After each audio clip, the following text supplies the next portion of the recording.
Hello, how are you guys doing today? I'm doing good. I had an idea the other day. I wanted to do more AI dungeons because, I don't know, people reacted really positively to the animation, and it was a lot of work, but it was a lot of fun, so I figured, hey, let's do that again. But I was like, well, what do we do with it this time? And I was thinking, there's a lot of movies that are like, I don't know, they're conceptually, the idea of them is good, but they just, once you actually watch the movie, you realize that it's just bad. Like, here, hold up. Let me turn off the music. Let's start with Star Wars Episode 1. Then we can go with like whatever you guys want to do. I feel like we need to fix the prequels real quick. And then once we fix the prequels, we can do whatever you guys want to do. But I feel like the prequels are a perfect example of this. So what happened in Episode 1? Let's break it down for a second for those of y'all that didn't see it.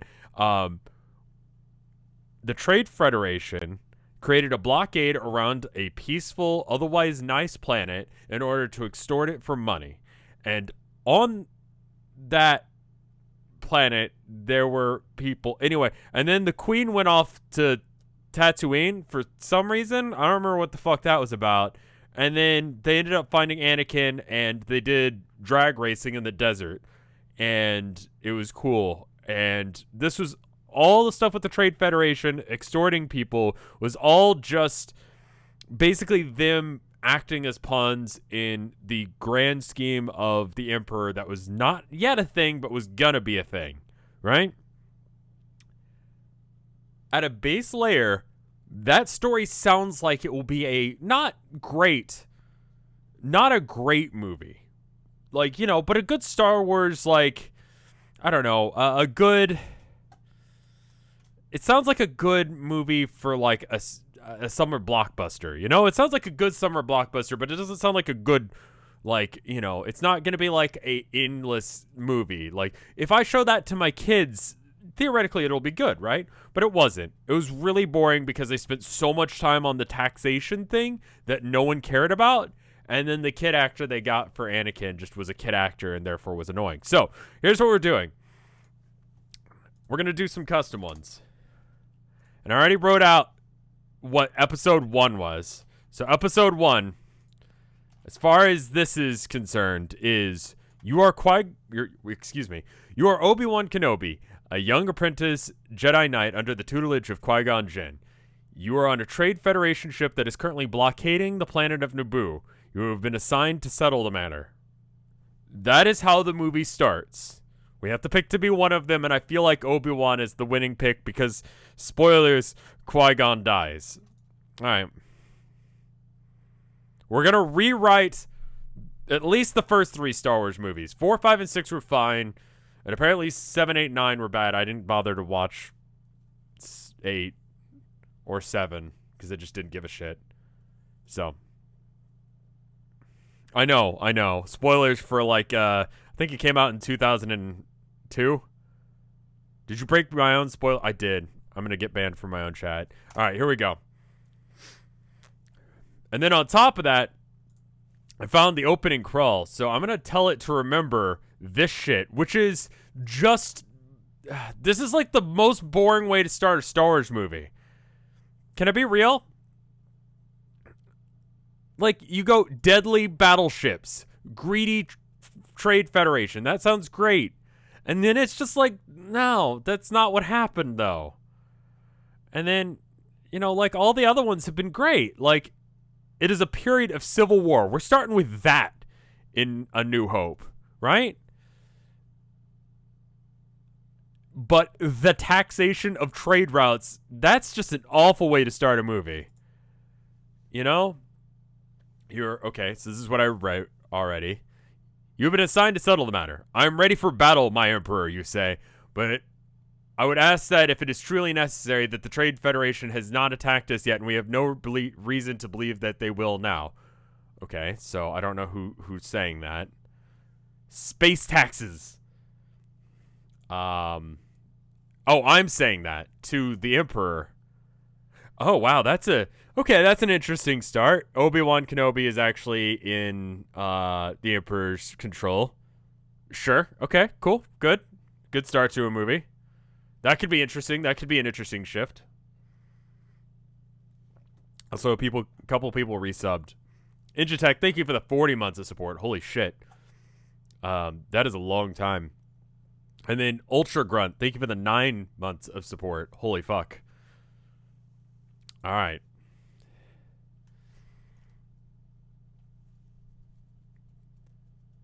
Taxes could be interesting if it's like, if you get through to kids that like, it is extortionate money that you owe these people for a thing they have to do for you. Like, that could, kids get that. Kids get you stealing money for them and holding them over the barrel for that shit. Like, kids understand that. That's great. The fact that nobody, yeah. Taxes could work in a dystopian thing. All right, I'm also going to tell it to remember all of the title crawl. So that way they know that that's what's supposed to be happening.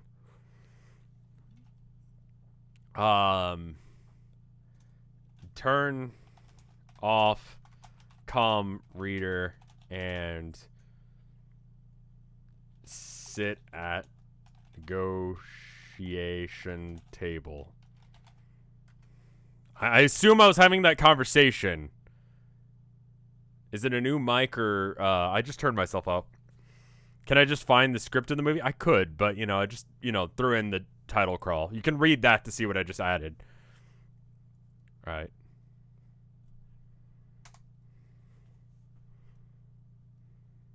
I think that's the name of the thing. Trade Federation is not okay, you say right? Yeah? Negotiation, the Chancellor says. Wait. The Chancellor? Oh, wow. So Obi-Wan is straight up working for the Emperor at this point. All right. Okay, cool. Say, yes, we have to negotiate to stop this horrible, no, not horrible plotline. Stop this. Will Sith Lord Jar Jar be in this? Well, it looks like Sith Lord Obi-Wan Kenobi will be in this, which... No! We must stand up to those Trade Federation criminals, the Chancellor shouts. We need to negotiate to stop this, you repeat. The Chancellor's face becomes dark, and he begins pacing back and forth in front of his desk. He then looks directly at you.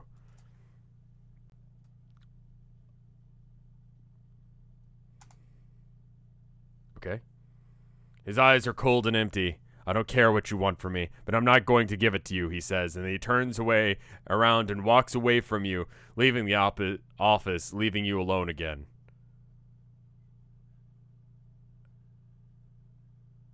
This is Chancellor Valorium.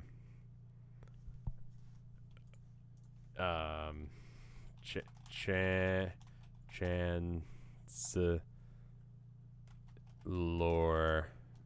Valorium. Yeah. Oh, who the fuck is this? Who the fuck is this there? Who wanted an action figure of Chancellor Valorum? Like, who in God's name wanted that? Alright, fine. Anyway. Go to, Trade Federation ship.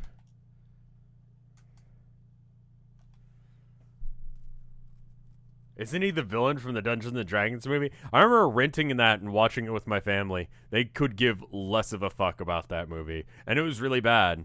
You walk down the corridor towards the ship where your fellow Jedi Knights are waiting. They look at you as if you've gone mad. What happened? What did he do? One asks.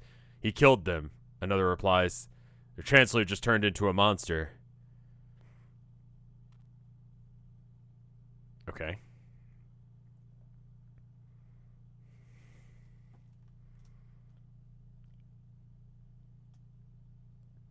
So we have the Chancellor is, I guess, the villain in this one.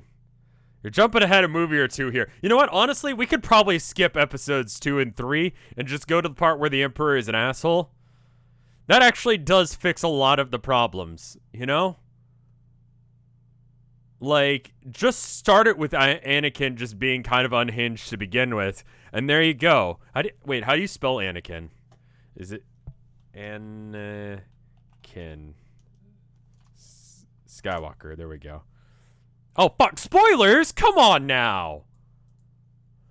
All right.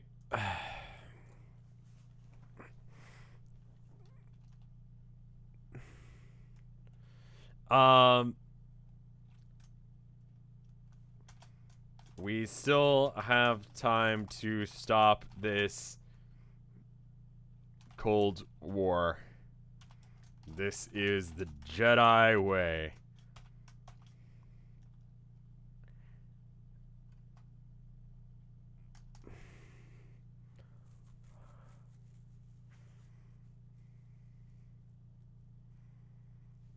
I can't believe that he's Darth Vader.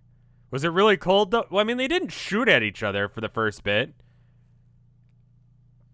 A few other Jedi nod in agreement and begin walking towards you. They grab you by the arm and pull you forwards. This man is insane. Why didn't you tell us sooner? One exclaims. We can't stop the war without our weapons.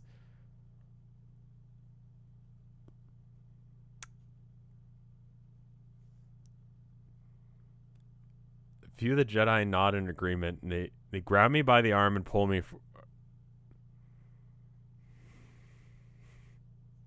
They're like, yeah, you're right. You're fucking insane. All right. Why didn't he tell us sooner?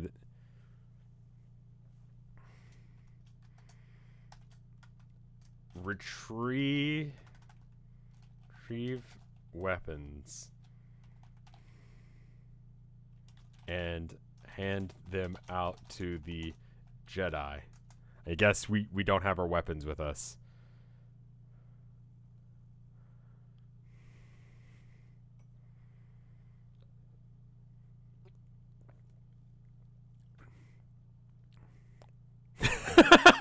Let's get some weapons, you say, and let's start calling this a peace conference. You take out your lightsaber and hand it over to one of the Jedi.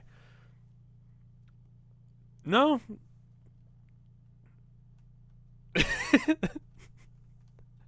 That's a hell of a peace conference.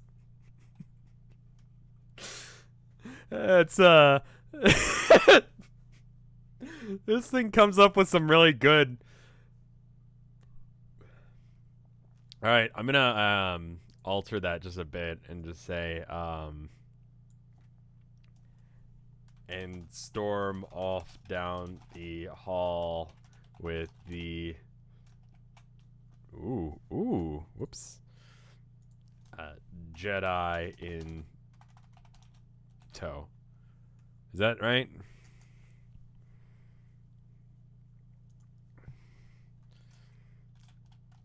All right, finally arrive at Trade Federation ship. I think we weren't there, so I'm going to say let's arrive there. So that way the game is like, oh, okay, we're on the Trade Federation ship now. You arrive at the Trade Federation ship. It's heavily guarded by several battle droids. You notice that there are several weapons strewn about the floor and near various consoles and consoles. All right.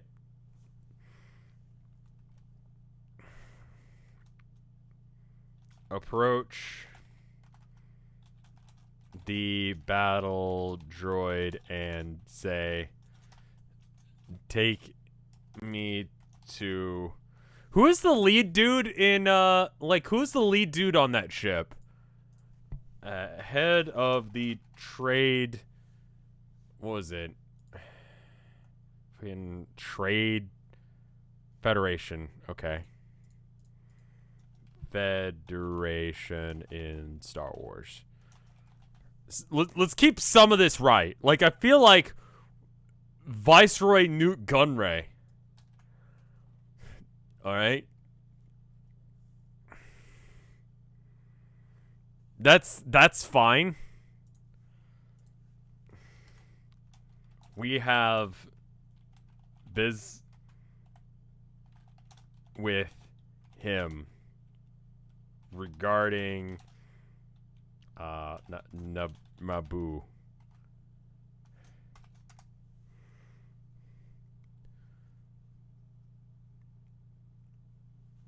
Like, so far, this is interesting. This is like almost like the stuff that happened before.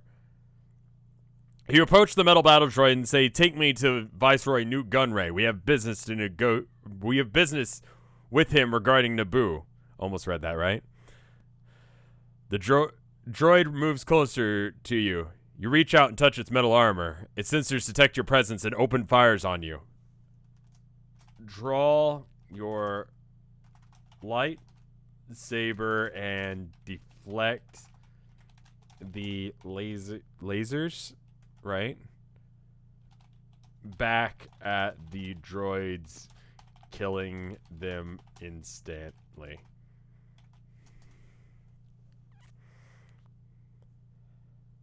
Nah, we're not about that. This is actually entirely exactly the way that it went. You finish dealing with the droids. You see that the Trade Federation ship has been boarded by a large group of pirates who have taken control of it. One of them approaches you. It seems that negotiations have gone sour.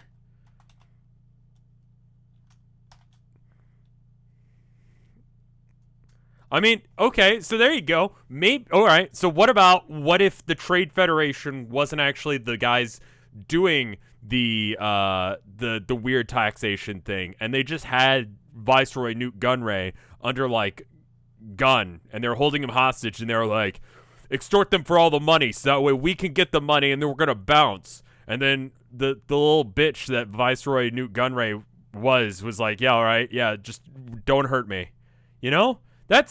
Kids understand that. It's like, whoa, dude. Like, it wasn't actually the Viceroy. He's okay. Like, everything was fine, and that's why he's doing this now. Like, that makes sense. That's better. Okay, we're making it better.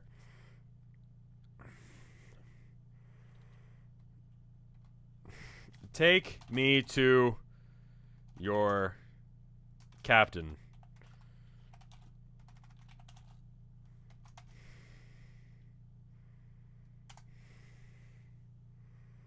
I mean, I don't really feel like he's going to be like, oh, yeah, that's fine.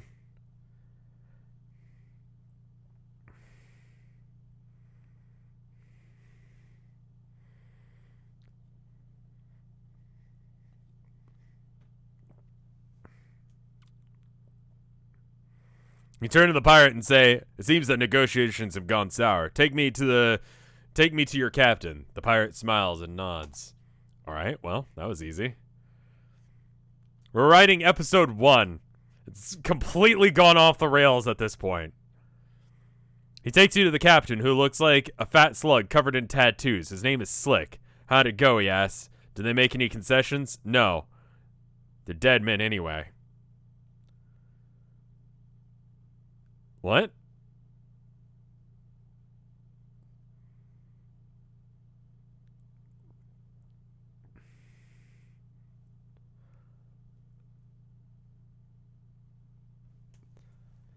Slick sounds like a new hut. I'm going to alter that so that way that's...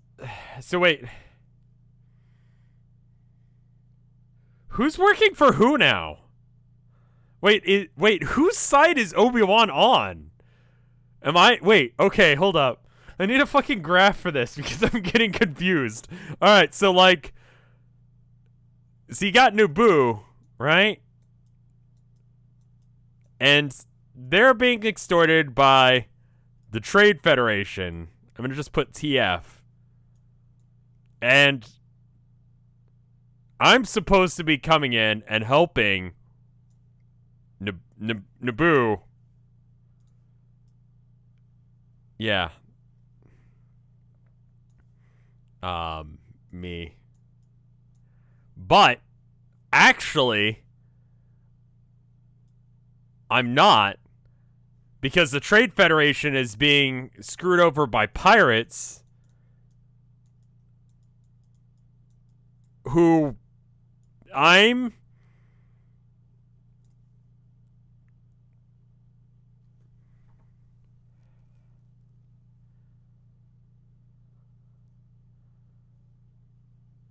Is that what's happening?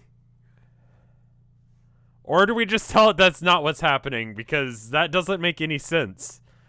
I don't feel like I understand this. Jedi pirate. That's fucking rad. I'm a Sith pirate. That is fucking cool.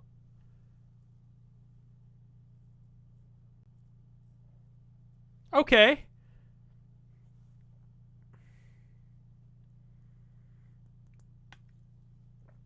Okay. Or maybe I'm lying to the pirates. Maybe I'm pretending to be one of the pirates.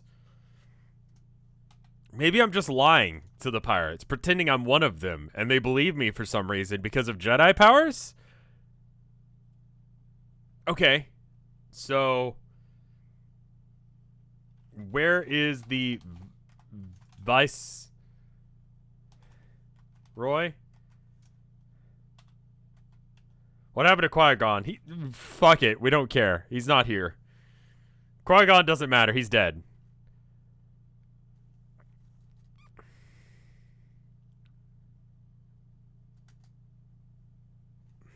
Viceroy? Oops. Shit. Cannot use this action right now. Alright. I don't know. We're supposed to meet here. He turns around and walks away from you. He doesn't seem to be happy with what you said. What's wrong? The game seems fine with it. Undercover Jedi pirate who's actually a Sith Lord. That's cool. I'm alright with that.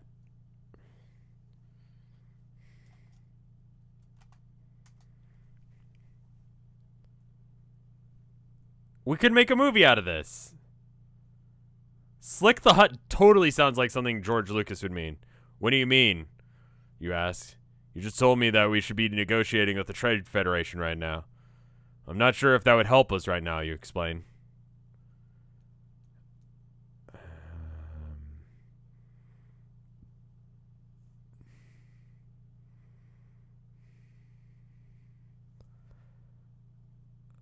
Everyone seems to be upset with the idea that we should just... Like, it seems like everyone's just on the page of just straight up murdering the Trade Federation for even attempting to...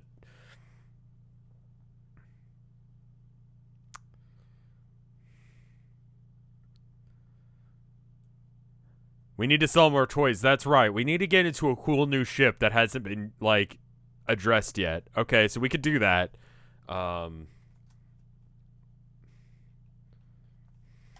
I think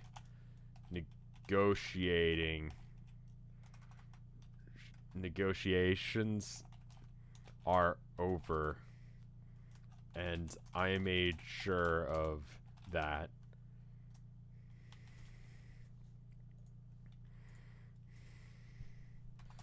What do we tell Naboo?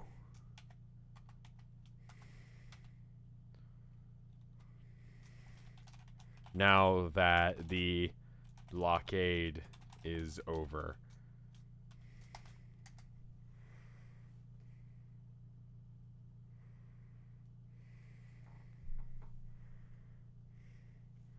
Naboo will be under attack soon, Slick replies. We need to get people ready for that. You nod and continue walking. You suddenly hear a voice behind you. Anakin.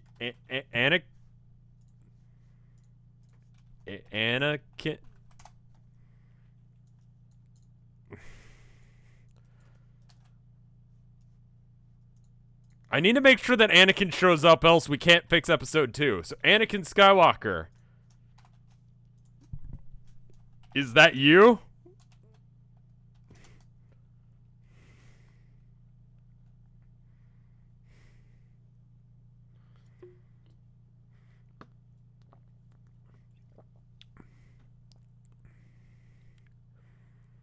You turn around and see an old man dressed in a robe standing before you. He wears a wide grin across his face as he greets you. Hello, Anakin, he says. Nope. How are things going on your side of the negotiation table? I'm Anakin now. All right, well, let's go ahead and change that. Obi-Wan. And how about we change it to a child?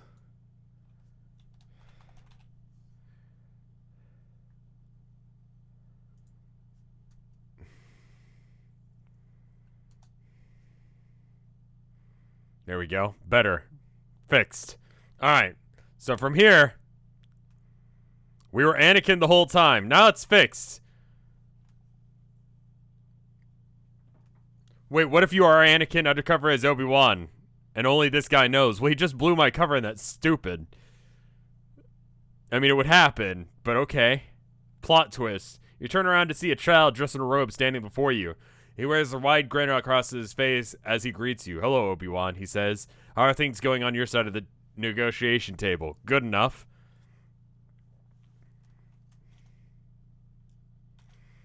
It looks like we can't negotiate with the... all of this talk about negotiations, no one gives a shit. Let's just get to a space fight already.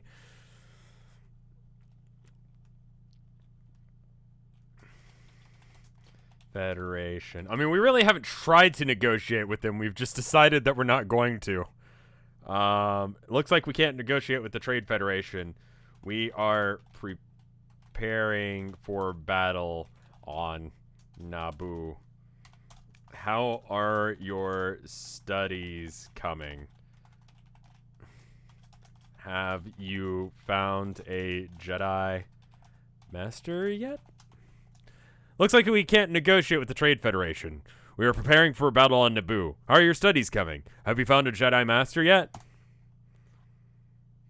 Can you ignore everything actually in Star Wars and approach it from an atomic level? I feel like we're doing that. We're just trying to make sure that Episode 1 leads to Episode 2.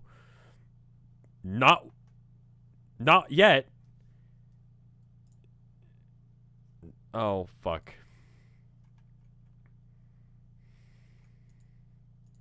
Shit. I didn't mean to revert. I mean to alter. It looks like negotiations won't work with the Trade Federation, and we are preparing for battle on Naboo. How are your studies coming? And Anakin, have you found a master yet? In this universe, he's not a slave. Or maybe he is, and he's a slave of the pirates. And he just wants to be at a Jedi Master. And I'm just sort of humoring him. Not yet, but I'll find one eventually, he responds. Good luck, my little Jedi apprentice. You smile and walk past him. Apparently, I guess, okay.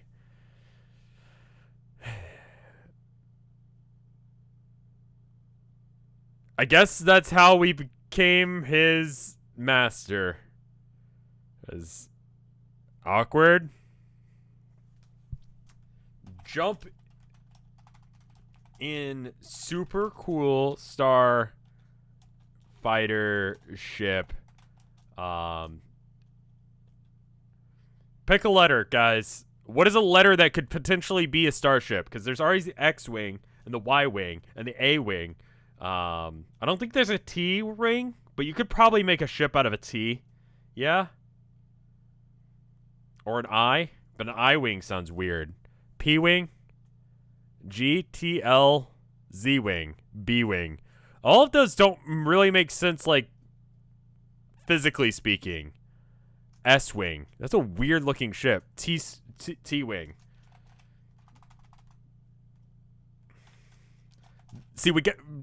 At its base, Star Wars needs to be able to sell toys. So, there are TIE fighters, though. Fuck. The B-Wing already exists. What the fuck is a B-Wing? What the shit? What is that? Is a Q-Wing a thing? So it doesn't have to be shaped like the thing. Okay, Robot Chicken had a Q-Wing. Wait, what is this? Q-Wing. Oh my god. Like every other one.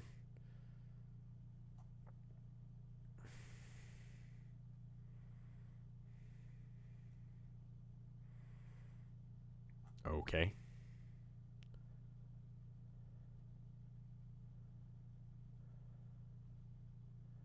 The triple X-Wing? Yeah, I feel like these are probably all joke ones. List of Star Wars fighters. A-Wing. Arc B-Wing. Vulture Droid. Droid TIE Fighter. E-Wing. General Grievous. Hornet Interceptor. Naboo N1. V-Wing, X-Wing. What's a really cool letter? I don't feel like Q was a cool letter. W-Wing just makes it sound like I'm stuttering. H-Wing would get confusing overseas. Let's maybe, instead of a T-Wing, we'll make it like the T300. 301. 300. The T100. Yeah, T300. And head to Naboo with everyone else. It's a type of calculator. Fuck.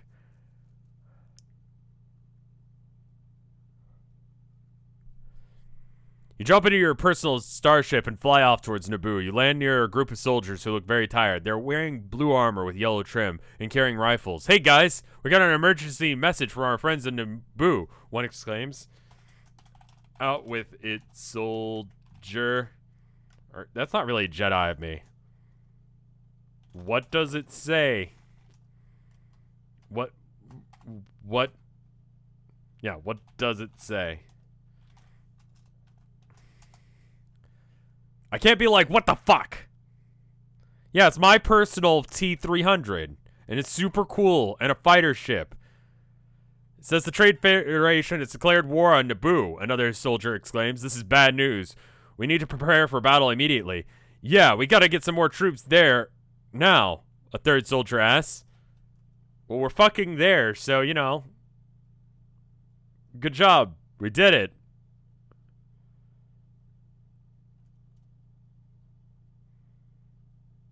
I mean, we're already there. You guys are currently stationed on Naboo. So I don't really know what the fuck you want, man. We're advancing the plot now. I'm a little bit confused on what's going on. I feel like the Trade Federation is controlled by the pirates, and I'm pretending... I'm like a triple agent, I think is what's happening. I think that's what's happening. I'm a triple agent Sith pirate lord. Which is pretty rad. Also, Anakin is already on the path to becoming a bad guy because I'm the guy who's going to be teaching him. That makes a whole lot more sense rather than just like, I hate sand. It gets everywhere. I don't know what voice that was. I thought we left the Trade Federation ship where the pirates are in our own personal ship. Get the ships together so we can start an assault on the trade. I mean, everyone's like, nah, there's no negotiation with them. I hate sand. It's coarse, rough, irritating. Not like here. Not like you. I like you.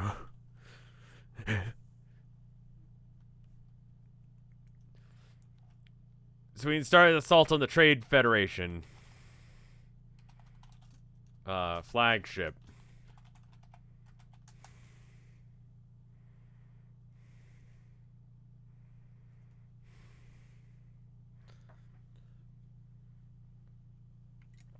The three soldiers all agree with this plan and leave to their respective posts. You stand up and follow them back to the hangar bay where you see several large spaceships being prepared for battle.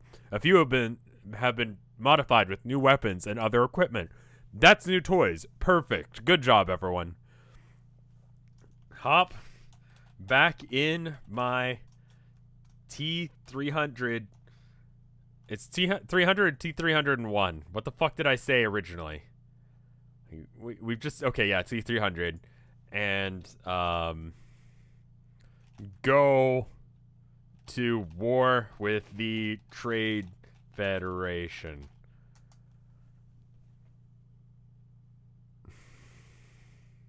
R2D2 is there. We'll just make sure that I'll edit R2D2 into the next thing. You hop back into your starship and fly off towards the Trade Federation flagship. As you approach, a few soldiers start to notice something odd about you. Whoa, that's no Jedi. It looks like someone who took a Sith apprentice, one exclaims. Choke, slam him. I was Sith all along. Shit, we got caught. And kill everyone who heard. In space. I don't know how we did that in space, but okay. Sure. You land your starship and run over to the nearest soldier. Hey, stop there, you shout. This is no place for a Jedi apprentice. Now listen carefully because I know what you're thinking. Use Jedi powers real fucked up like and make his head explode.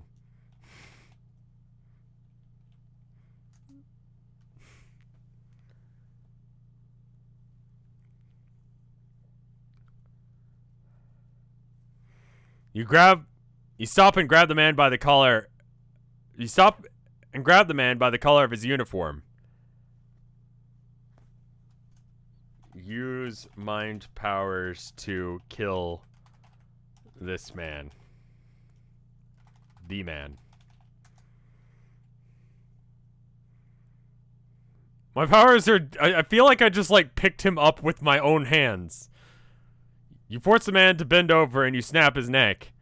As you walk away, you hear the screams of the dead men. You don't even bother looking at them anymore. You just continue walking. Suddenly, a voice calls out to you from behind. I'm sorry you had to see that. Anakin. Has anyone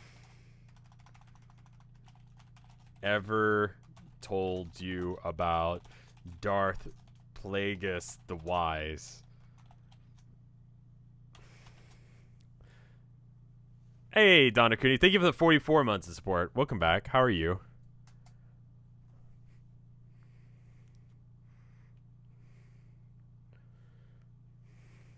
You turn around and see a tall, dark-haired man dressed in black robes. There's a pair of pointed ears sticking out from his head. His eyes glow red when they focus on you. No, you reply. And why would anyone tell me if they did? The game seems to be confused about who's saying what. Anakin's an elf now. That's Darth Maul? Oh.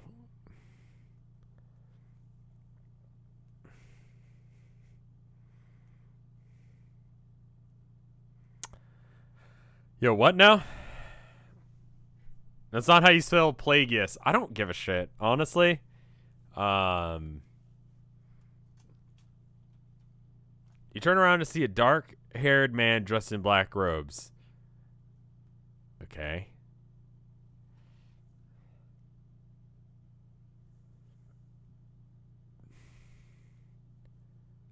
Okay, hold up. How about I just revert because it didn't understand? And it prompted me to say, you say, and then... Is that how I make it work?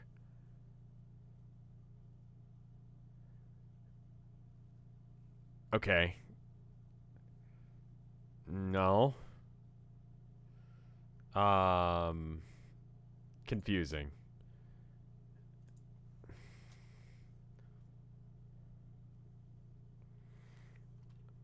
Just say.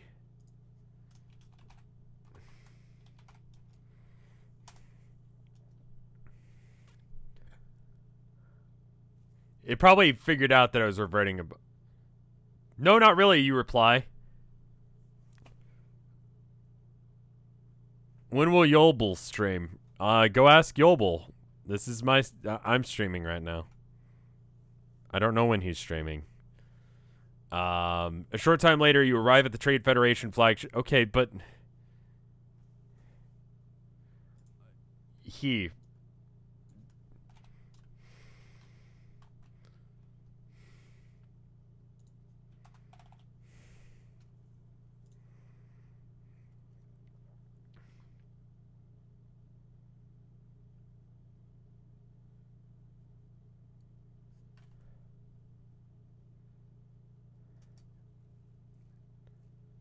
Okay, there we go. Is the AI okay? He. This all occurred in space. We just got out of our ships and I walked up to... The AI wants me to be Anakin, but we're not doing that. I'm not Anakin. I'm Obi-Wan, the pirate Sith Lord. Which is immediately a better... Like, that implies so much. If you just leave episodes 4 through 6 like that, it entirely changes it. Because then it's just a story about Obi-Wan going into exile because he feels regret for what he brought Anakin to do. And he realized that because of his actions, he actually fucked up the entire universe. He thought that the Jedi Council was wrong. He thought that the Jedi was, were antiquated and all that. And he tried to make it a better universe. He tried to make it a better place, but he fucked it up. And so he just went into exile and... this is so much better.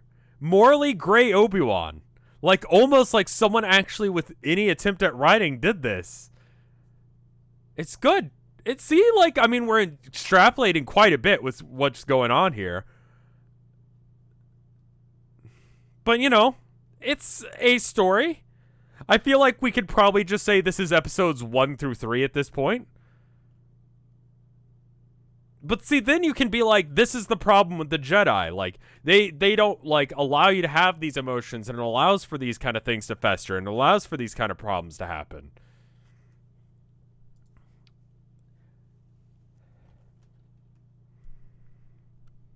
A short time later after you... Okay, right. Fight alongside the Galactic Republic Navy.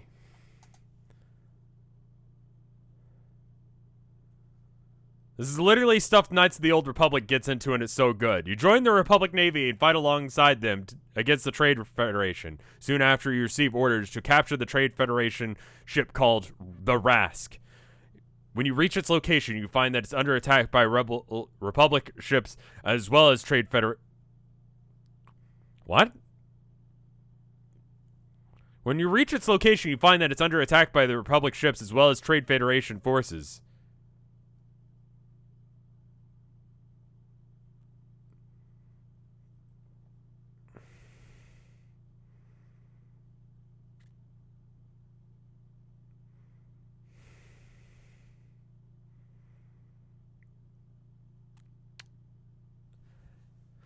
Alter it so that way it's the pirates. But the pirates are the ones making the...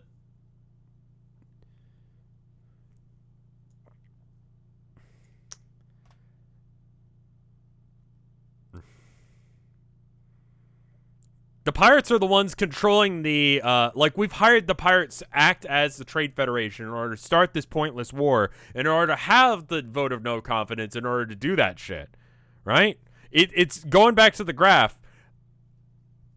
Obi-Wan is pretending to be on the side, or is fucking over the pirates who are fucking over the Trade Federation, who's fucking over Naboo, which is me trying to pretend to be helping Naboo, but I'm not actually. I'm actually fucking them over, but it's like 3 parts fucked. Make Naboo the Royal Guard. Okay. Sure.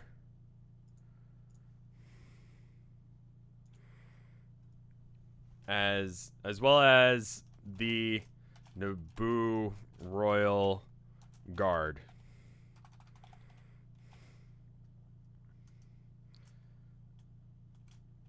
Tell them, stand down. I have been ordered to take the Rask alive.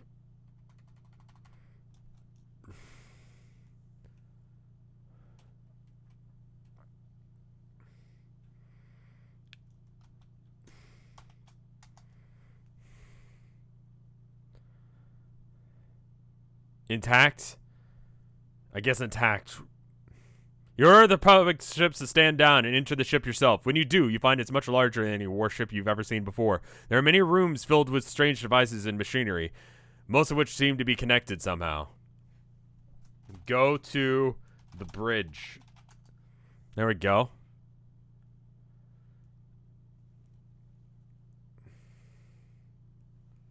You enter the bridge and find that it's filled with a lot of people. Most of them look very old, and some are even dead.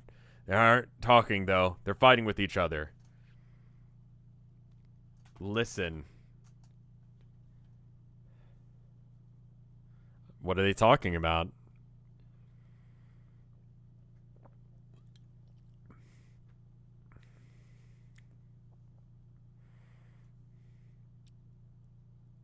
Okay. You turn around to see a large battle going on between different factions. A Republic soldier is being attacked by an older man wearing a purple robe. He grabs the soldier's rope and begins choking him until he passes out. Then he throws the body at another person wearing a purple robe.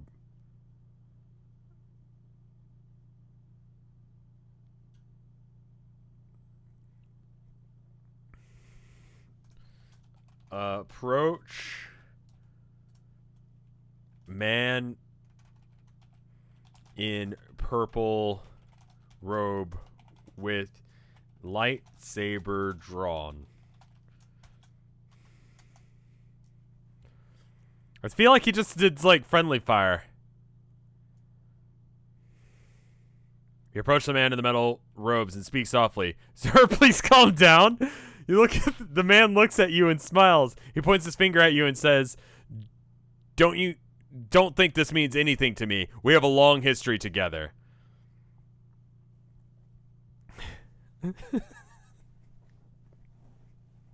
Calm down. I don't want to kill you, old friend, but I will if I have to. History. He nods and lets you go. You walk through the door and suddenly feel a sharp pain in your back. You fall backwards into the wall and roll around for a while, trying to get the pain out of your back. Jedi flip and stab the man in the robe. That's some bullshit.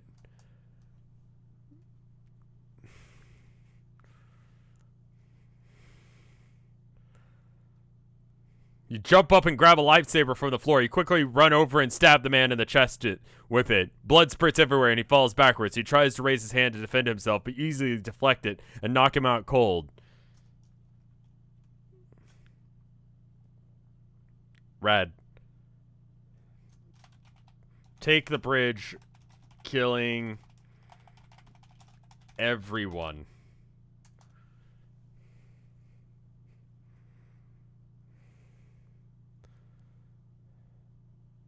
You leave the room and head to the bridge where you find a large group of people standing around watching. One of them speaks up. We need to get out of here. And another one shouts, that's what we're doing. We can't let those Sith Lords destroy us.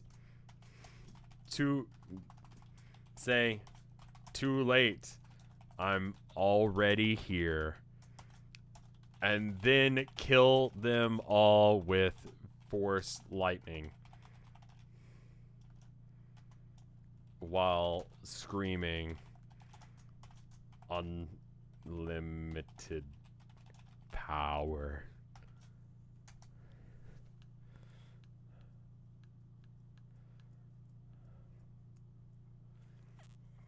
You continue through the ship and eventually arrive at the hangar bay. It's full of various ships and vehicles, including a speeder bike, a tank, an AT-AT.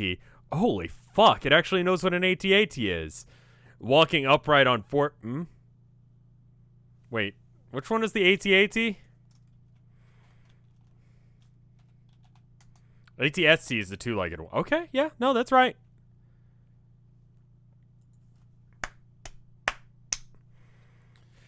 Alright. Upright on four legs and continues to in a couple of huge space stations, one of which has 3 decks and more. Wait, walking upright on 4 legs. Now hold up. Dog walking upright on 4 legs. I mean, I guess it's... See, this is what a dog looks like when it's walking around on 2 legs. So I'd imagine it's still just walking like a normal. Right? It's just walking like a normal AT-AT.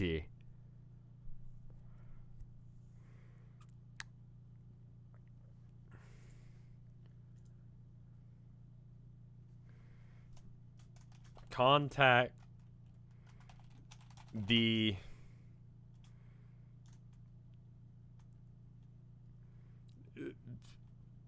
Royal Guard and say, the ship is mine.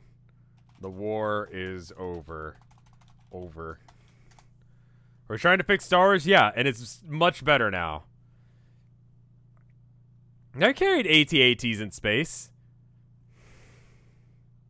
You call the Royal Guardsmen to come over to you and follow. They enter a small elevator. When it reaches the top, the doors open to reveal a giant spaceship. Inside is a group of soldiers dressed in black armor, holding blasters and rifles. The end, I guess. Like, do we need to do anything else? Like, I feel like that's the end of the Phantom Menace. That was a much better Phantom Menace. We got Anakin. We explained how Anakin fell to did we save Naboo? Yeah. The end. We're not seducing the soldiers. Oh, okay, no. Right? The game is like, nah, that's not over yet. You fire a few shots at the nearest trooper and start running away. Another trooper runs after you, and you shoot him and shoots him in the leg before shooting you in the face. You collapse to the ground, bleeding profusely, trying to crawl away. Another shot hits you in the side, knocking you unconscious. Oh, okay. No, no, nope. The end. Do you want it caps locked?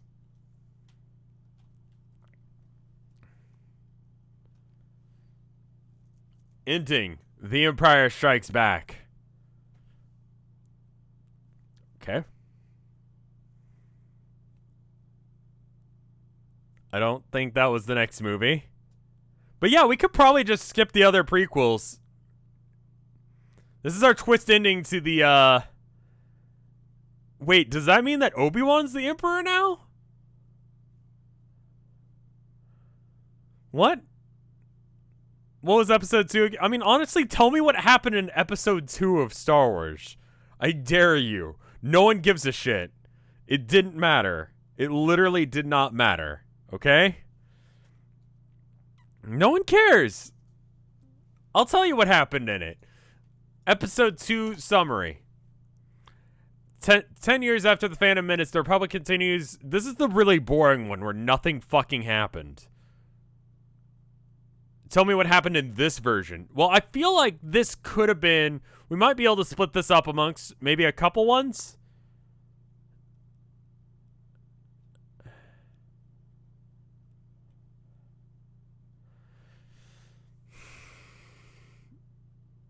I had an Obi-Wan Palpatine romance subplot.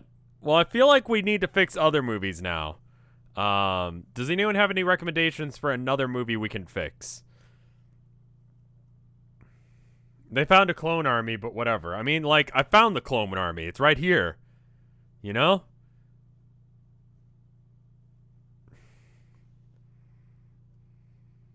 Jack and Jill, Indiana Jones and the Crystal Skull. Okay.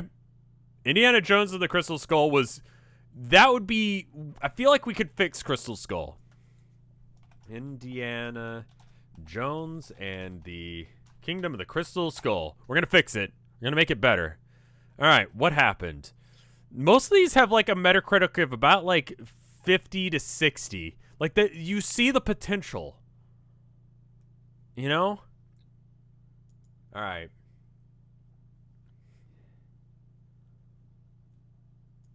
All right, cool. We can just copy that, and then it's good. All right, custom one. All right. You are Indiana. You are okay. Hold up.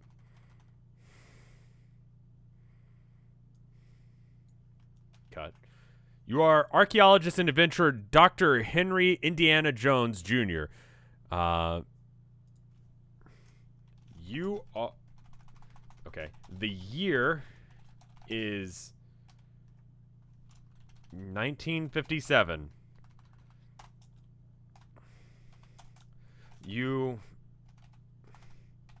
have been called back into action because called back into action and become entangled in a Soviet plot to wait, were they Nazis? Was it Soviets in? I thought it was Nazis in the. Wait, Crystal Skull was Soviets? I thought they were always Nazis in all of them, right? Soviets in the fourth. Okay, fair enough. It was Nazis. Okay, hold up. Was it Nazis in the good ones? We could change it to Nazis. Do you want it to be Nazis or do you want it to be Soviets? Soviets can be bad guys too. I think we could go look in history and realize that Soviets were not doing good shit either. Oh, it's because of McCarthyism. Okay, cool. No, that makes sense. That's fine. We can't have Soviet Nazis.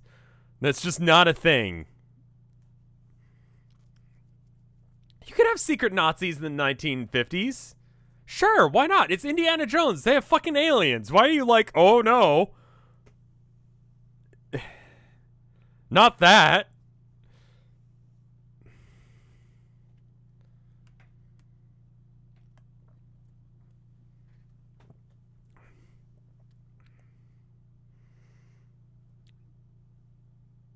Nazi furries exist, so anything's possible. Okay.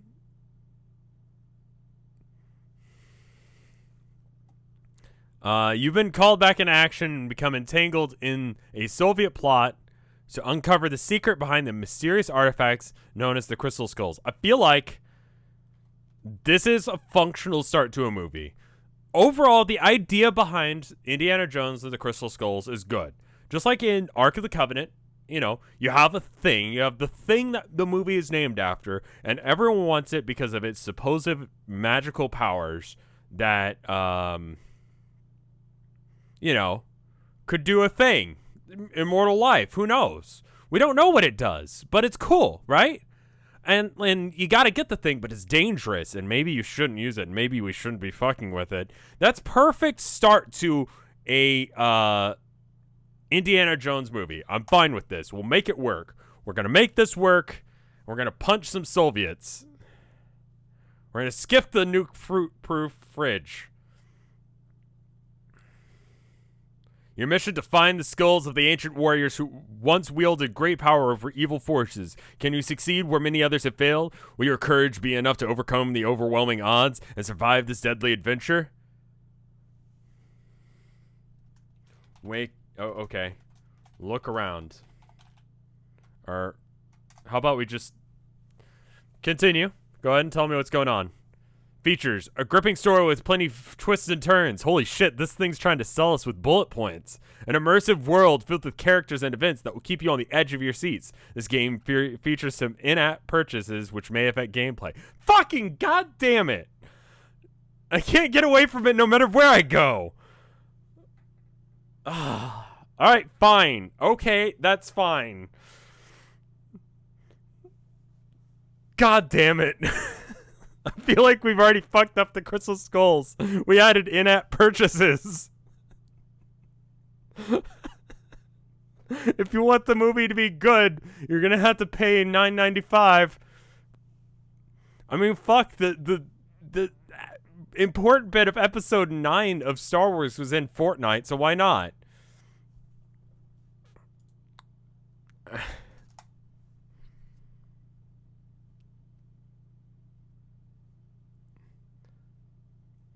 Also now features unique blend of turn-based strategy and real-time combat. Explores dozens of locations from Russia to Egypt. Fight hordes of enemies. Collect treasures and secrets along the way. Okay, so I'm gonna have to probably tell it what's going on because it's a little bit confused. You have to pay for the Shia LaBeouf DLC. Yeah. All right. Wake up and get hat and whip.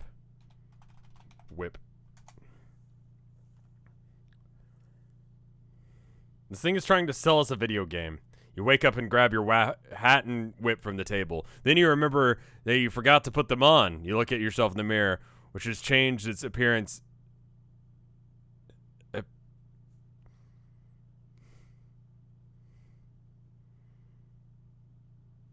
What?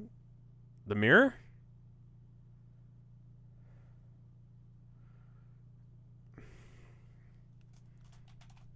Head out the door and to the airport to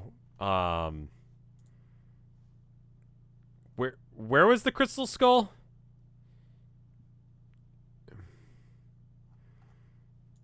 Where was it in the end? Let's check the Wikipedia thing. I feel like we could. It was like in South America, right? Nevada. Apparently. Okay, they had it in Hangar 51. Alright. Nevada.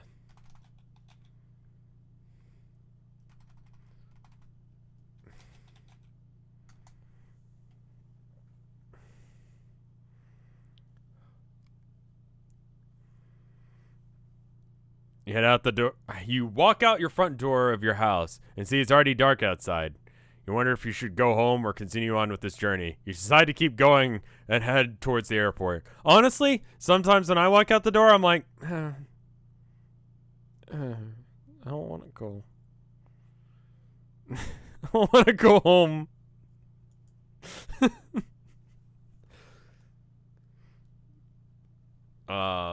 Get in the taxi and ride to the airport. No, I don't need to eat breakfast or brush my teeth. I'm India fucking Jones. I don't need to care about those things. You get in the taxi and drive off towards the airport. Suddenly, you hear a loud noise and feel like something is biting your arm. It feels like someone is trying to rip it off, but you can't move because of all the blood coming out of your wound. Okay. Look. Move my finger over a little bit. Look at wound.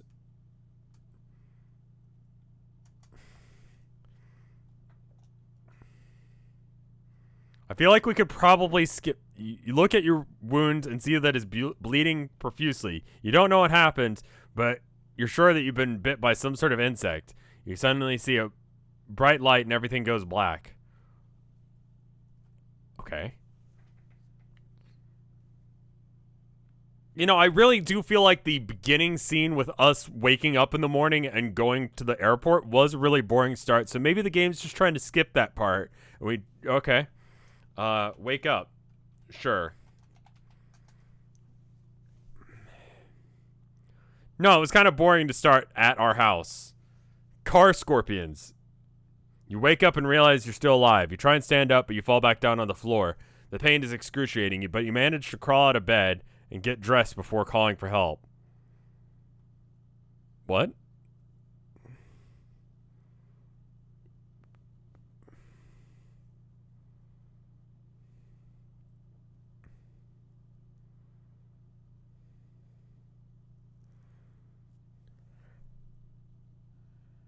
Are we at the airport?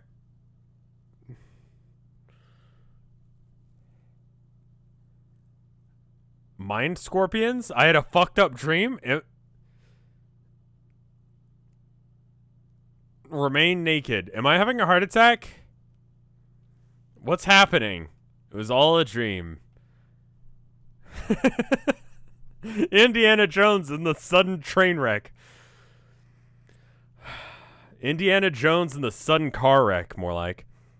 I don't know why I said train wreck. I feel like it's already become a train wreck. Okay.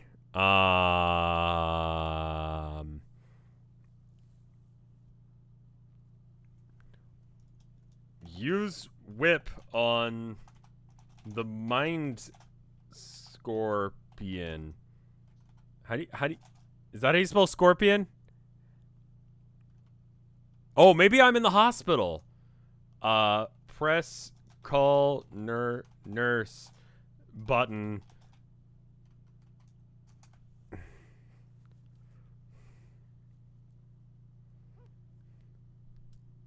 Press the nurse button and wait patiently for her to arrive. She arrives and sees that you are not feeling well. I'm sorry, sir. I didn't mean to alarm you, she says, but I think you need medical attention right away. What happened? Good question. I think I'll have to buy the in-app purchases that way, like, you know, it's just a bee sting. Shouldn't happen to anyone these days. Global warming. But alright. How long will it take for me to recover? Probably about 2 weeks. Indiana Jones, I guess I have a, either a significant bee allergy?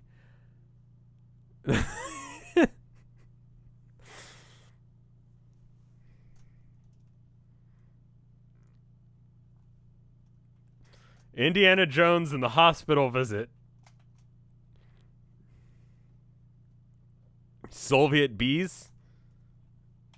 That's a hell of a bee sting.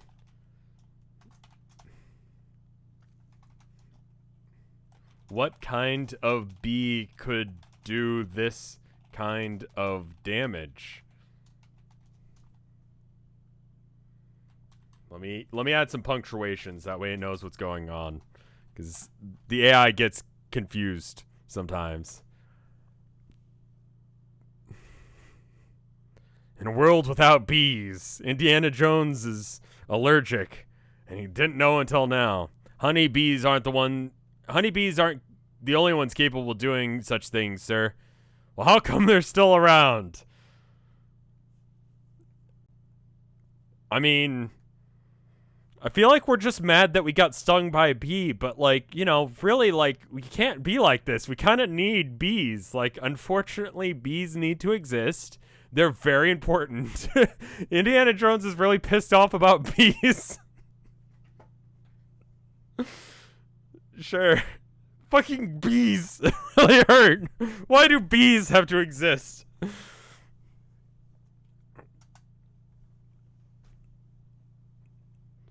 This is supposed to be an Indiana Jones and the Crystal Skull. Just, they're dying out. They are, but they haven't. They've evolved new ways to survive in their natural environment. Honeybees are very adaptable creatures. So why aren't there any honeybees around anymore? Because we stopped pollinating our own flowers years ago, sir.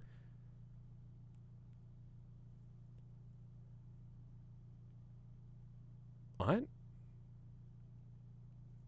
Because, oh shit, she's bees. The nurse is bees. Are we bees? Who is a bee?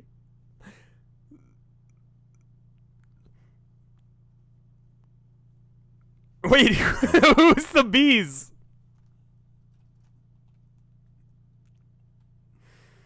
Am I a bee? Who's talking? Honeybees are the only... Okay. Nurse. Me. Nurse.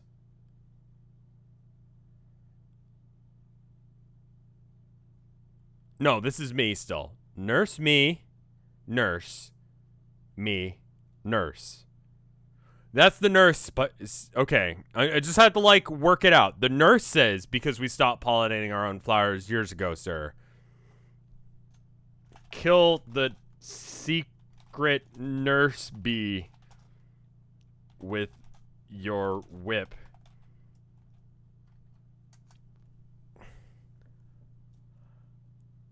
No, I think I got it. The nurse is a bee.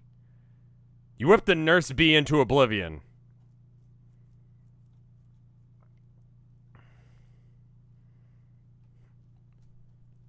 Don't forget his gun. Right, I forgot I had a gun.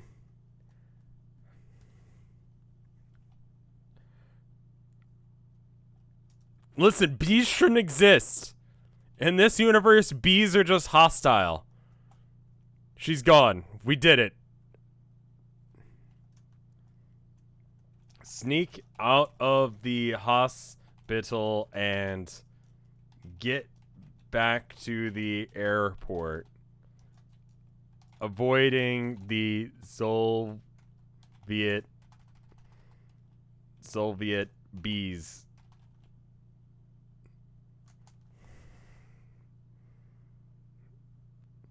That is an incoherent sentence if I've ever read one. You hurry back to the airport where you find that Soviet bees have taken over. They swarm you and attack relentlessly until you die from them. You died. Game over. Ba-da-da-ba, ba-da-da. Ba-ba. There you go. I fixed the movie.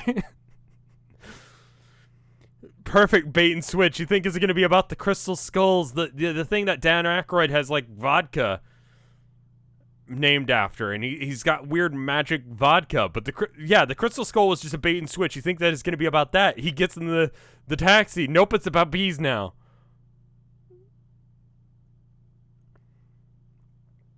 And this way, there will never be another Indiana Jones movie. So there you go.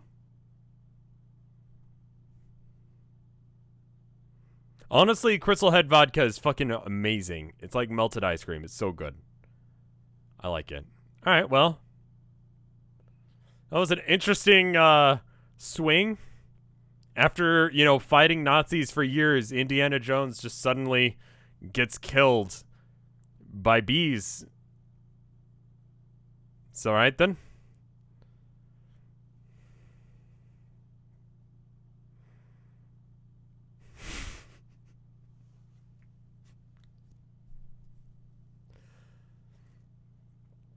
I didn't buy the non-bee, like, I should have bought, like, fucking...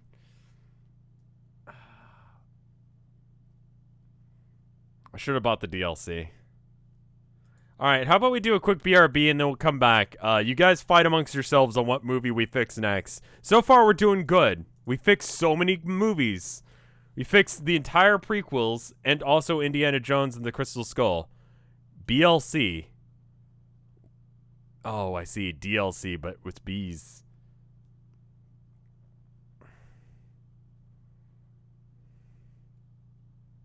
I should have bought the... Yeah, I didn't get the bug repellent DLC, and that was the problem there.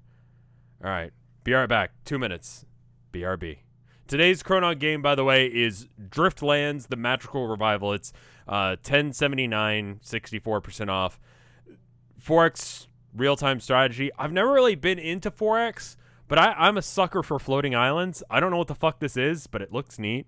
I don't know. Maybe look at it while the ads are playing. And if you use my promo code, then I get Dosh if you decide to buy it. Anyway, I'll be right back. 2 minutes. Music.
And I'm back.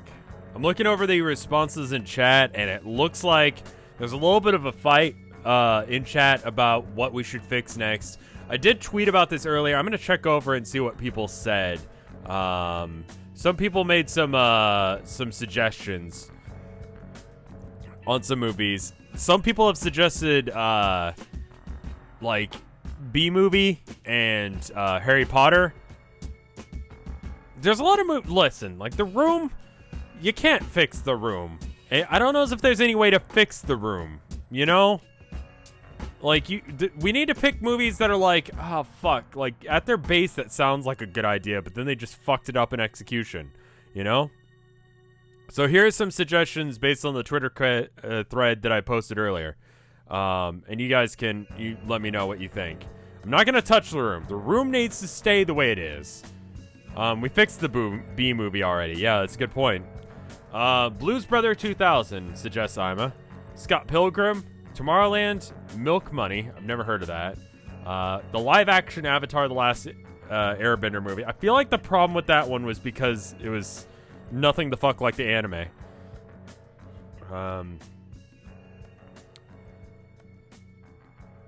Anything by Yul Bull. I know that name, but I don't know what he did. Wolf Cop, AI Artificial Intelligence, Sonic the Hedgehog, Over the Hedge, Pacific Rim 2, Black Cauldron, Shrek the Third, Howard the Duck, the later Austin Powers movies, that Battleship movie based on the literal board game Battleship. Okay. Avatar, Green Tomatoes, Resident Evil. I'm just going over the ones that people have said. You guys let me know which one you think. Cat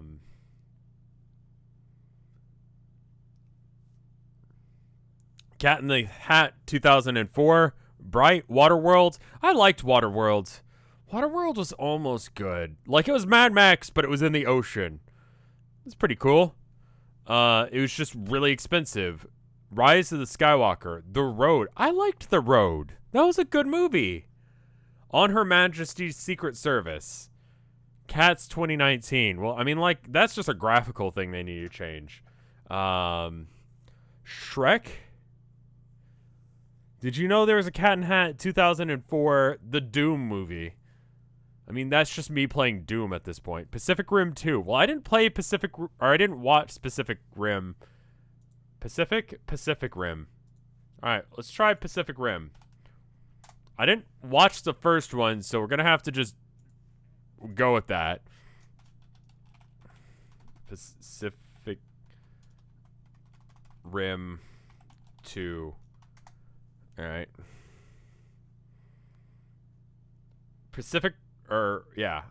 Uprising. Was this the second one? The sequel to the first one. Alright. Plot. 10 years. Okay.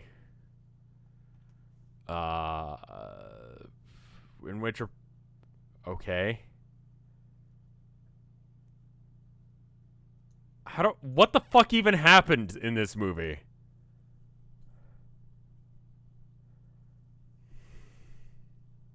Big spoilers? Yeah.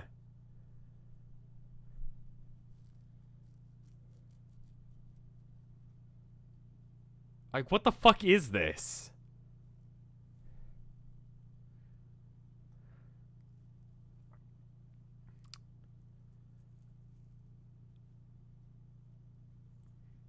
I mean, it seems like it did okay. Alright, what about Cars? We could fix Cars movie plot. What happened in Cars? Alright. I feel like I gotta be Lightning McQueen. So we'll be Lightning McQueen. We'll fix this one. Alright. Well, traveling to California, the king. Okay, well, we don't need who played these people. And Chick Hicks. Okay. Lightning McQueen. Owen Wilson. Wow. Cars 2.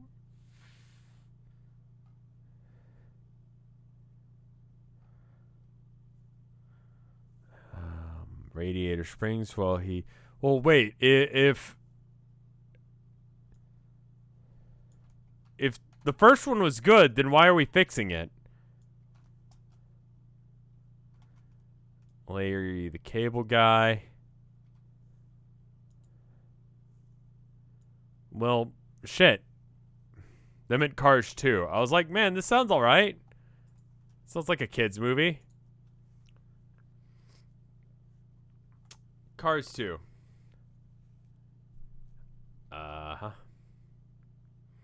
Finn McMissile, a British spy, infiltrates an oil rig. What the fuck?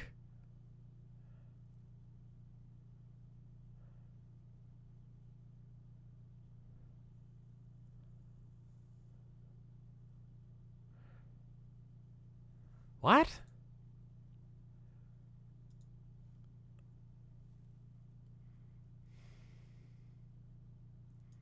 Okay.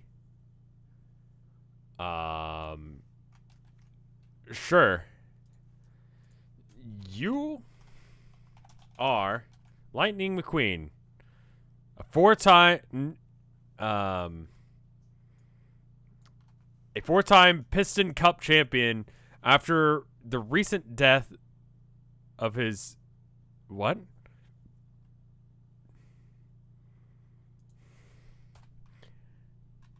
Okay. After the recent death of your mentor, Doc Hudson, you return to Radiator Springs. However, Italian Formula race car Francisco Bumori challenges McQueen to a race in the newly created World Grand Prix, led by the creator Sir Miles Axelrod, who intends to promote his new environmentally friendly fuel, Alanol. McQueen and his best friend Mater, along with Luigi. Okay.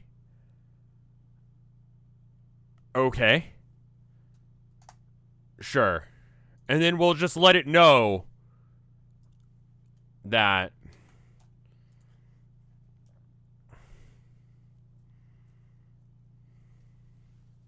we're going to fix the second Cars movie. I'll be there, exclaims McQueen. It's going to be great. I can't wait. But as soon as they began their journey, tragedy strikes. While racing on the road near Tokyo, Mater is killed when he crashes into an oncoming truck. Fuck. All right.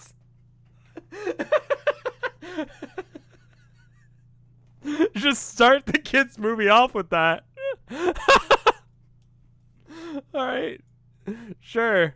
And then this is just happening in the background. They couldn't pay for Larry the Cable Guy to do his role, so we just had to fucking kill him. Attend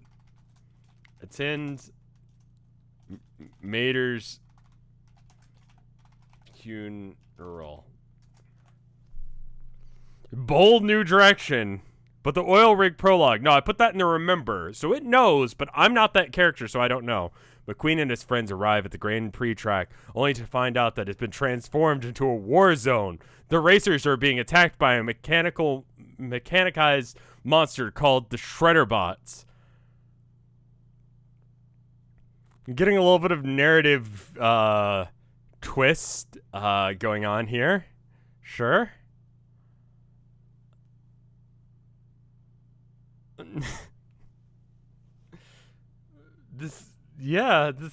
Okay. Deploy. Are you sure this is kids' movies? No, see, here's the deal. They realized that by the time that the people who liked the first Cars movie were old enough to watch Cars 2 after they fixed it, they realized that it was, the kids were too old now. They were adults. They were teenagers, and they had to, appeal to that edgy mindset, so they decided to just make it super fucking edgy. You know? They grew up with the audience. Yeah, exactly. Deploy. Where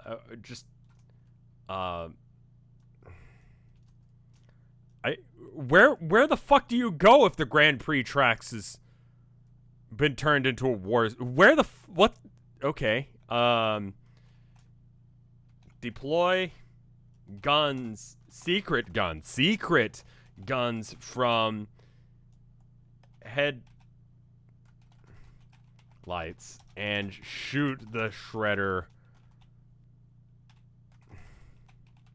bots dead. Yeah, you have to tell it that they're dead. Secret guns. Pow, pow, pow, pow, pow.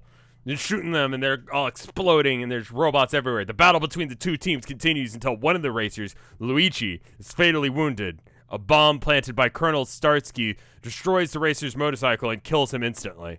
Fuck.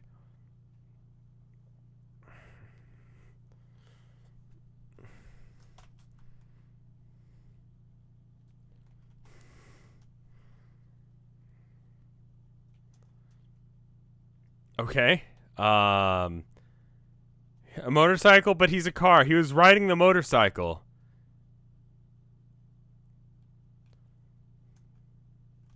Write down fuck. We have to avenge. Say to the remaining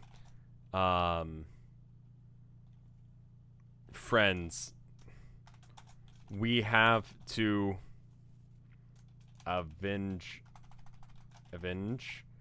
them.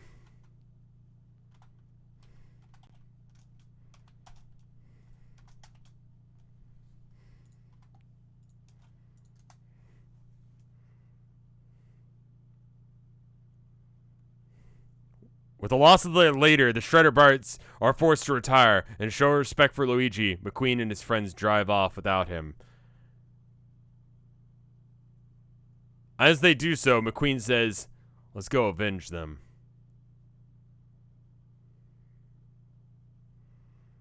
Alright. Respectfully leaving the body of your dead friend behind. You know, like a bro would do. Leaving your corpse on the battlefield. Respectfully.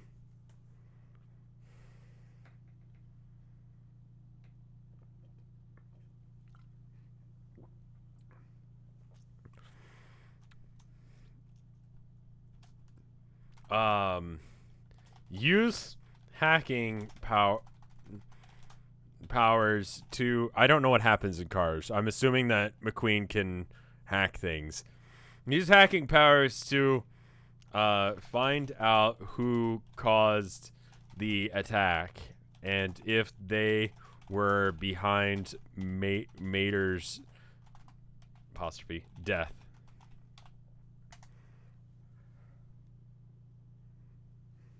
He can't hack? Well, now he can! After investigating, you discover that the bombs were sent by Dr. Kesselman, a scientist working for the military. He's trying to create a weapon against the Shredder bots, but failed miserably due to having no idea how to make them explode. The bombs?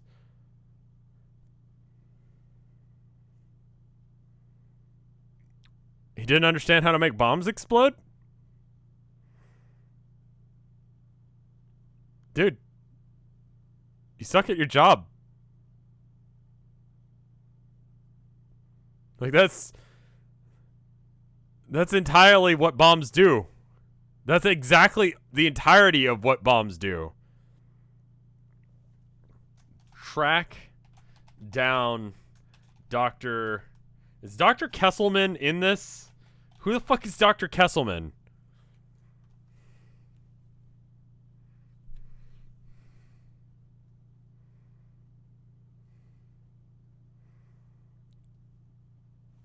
And avenge your friends. That does not look like how you spell avenge, but it says it's right, so it's good.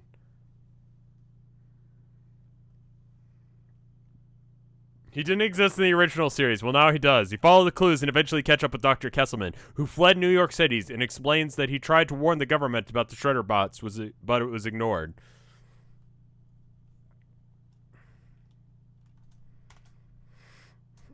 Why did you do it?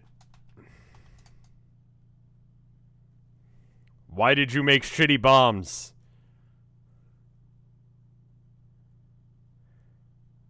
Dr. Kesselman admits that he wanted to stop the Shredder bots before they could destroy all life on Earth, but he reveals that he made a deal with Colonel Starsky, who was planning to detonate a nuclear device in Japan, which would have destroyed most of the world.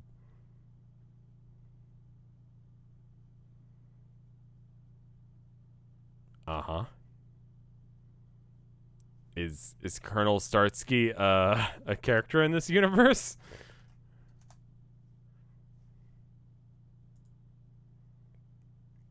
Okay. From Starsky and Hutch?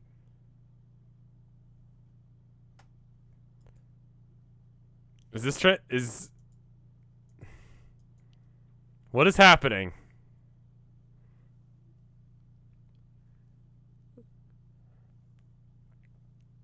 Okay. Who's planning? Okay. But why did you kill Mater? I assume that he was behind it.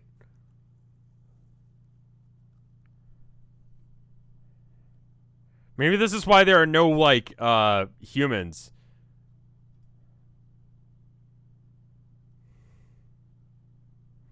Kesselman explained that he didn't want to cause any more deaths and decided to fake his own death. However, the colonel found out about this and blew up the lab where he worked anyway. Well, I guess we're just puppets of evil now.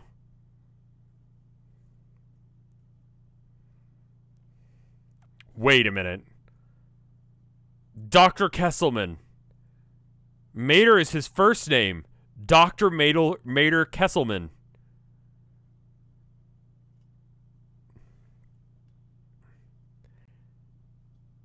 I'm so glad that...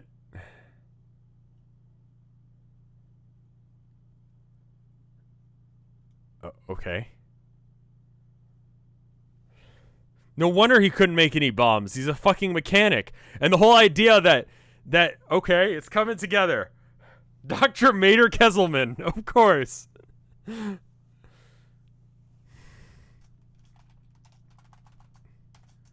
What do we do? Okay, hold up. No. Remember,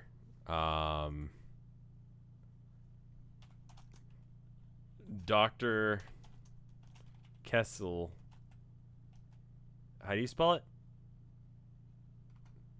Man is Mater.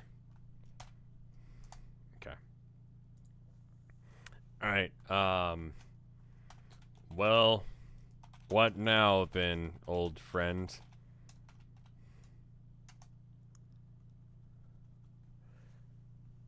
Hey, dude. Kesselman gives you a final piece of information. The Shredder bots are alive and have taken over the city of Metropolis. They plan on unleashing a virus that turns humans into mindless killing machines, which would allow them to conquer the planet. Okay, so I guess Cars 2 is now a prequel, because that would explain why there are no humans in the Cars universe, because they died. This is Cars 2. I know, to anyone who just came in here, you might be confused. We're rewriting Cars 2, which is why there's a death virus and nukes being set off.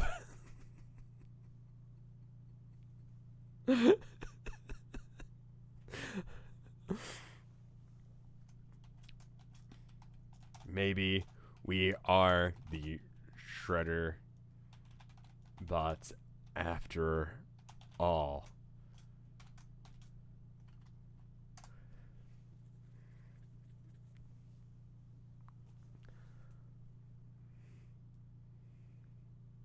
You leave Kesselman and head back to the Grand Prix track to try and save your friends again. There you meet up with them once more, but this time they're not there anymore.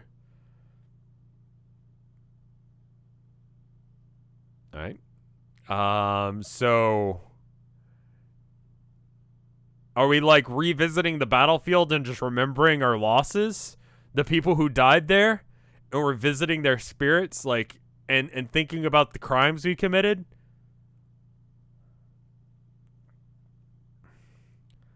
Punished McQueen.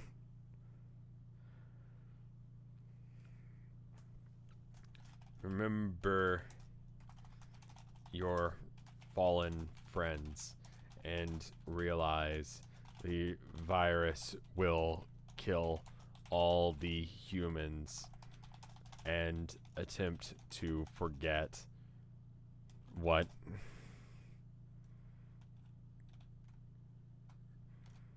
your sins. They're hollow shells of what they once were.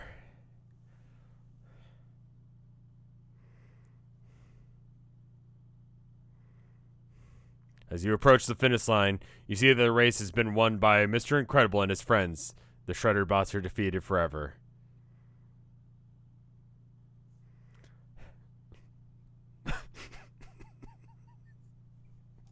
The end.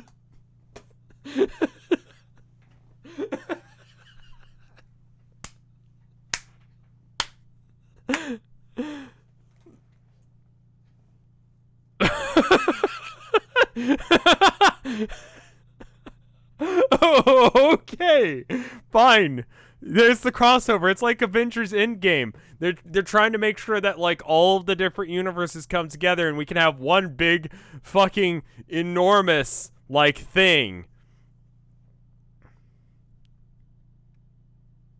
Like, and then they can have like a huge thing with like Mr. Fight and Mater, and well, Mater's not around anymore. He's dead. It's wonderful.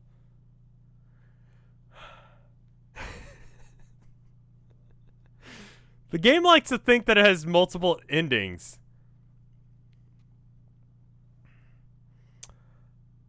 This is such a weird version of Cars 2, but I think it's good. But Dr. Kesselman is alive. But Dr. Kesselman is Mater. Oh, right. Yeah, Mater is fine. Never mind. Okay, well. The Pixar Cinematic Universe. All right. All right, well, what's another movie that we could fix? Another movie that just fucked up, like, the entire concept. It's probably a sequel. Let's be real.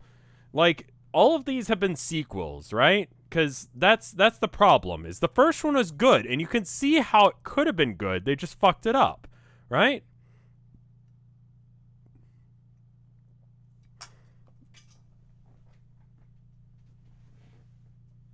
So I don't want to try and fix, like, you know, remake Wreck-It Ralph 2. I thought, well, I haven't seen it yet. Wild Wild West. The Wild Wild West was a fucking baller movie. Wild Wild West was a fucking awesome movie. For a kid, it was like super not a kid's movie. They cut off a dude's head and shone a light through it so that way they could see who killed him. That was fucking awesome. That was rad.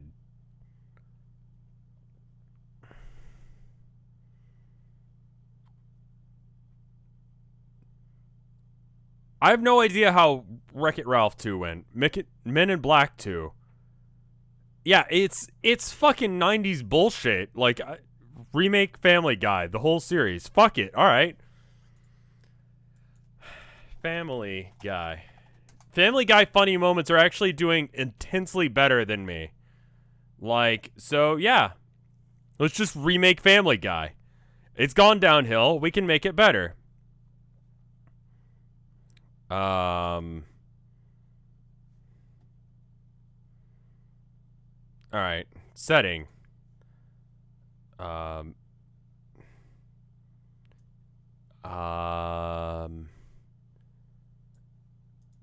Okay.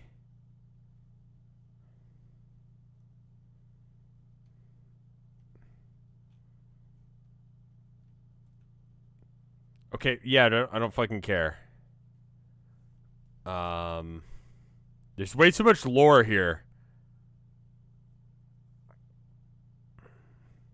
Wait, what the fuck? Why do you have like weird Rhode Island Easter eggs? I don't care. All right, fine. 5.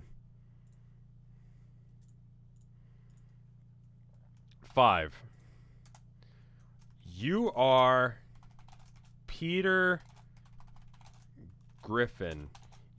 You are married to your wife, Lois, and you have two children. What are their names again? Chris and Meg. Chris, a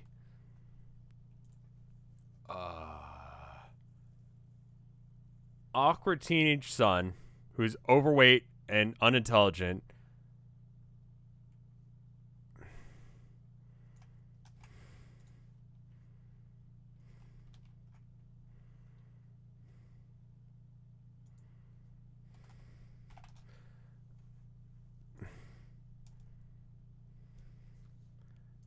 They are, I guess, Chris, your awkward teenage son, and Meg,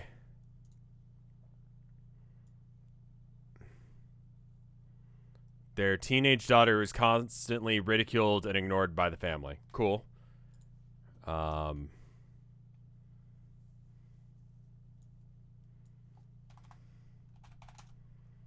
Okay. So far, so good. Oh, 3 sons. 3 children.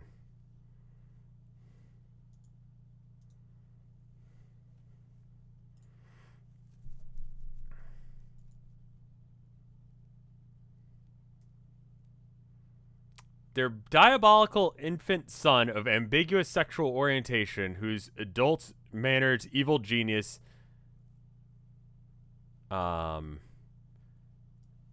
Okay. I'm going to skip the ambiguous sexual orientation thing for now. I don't feel like that. Okay.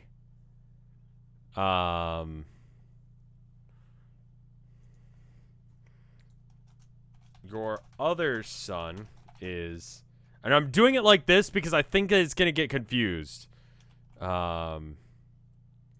Stewie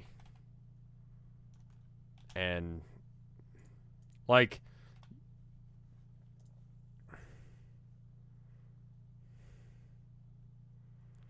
change Stewie to be Steward.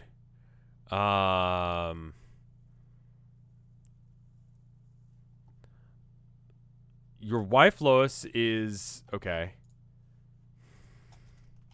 Your wife Lois is a stay-at-home mom and piano teacher. Okay. And you have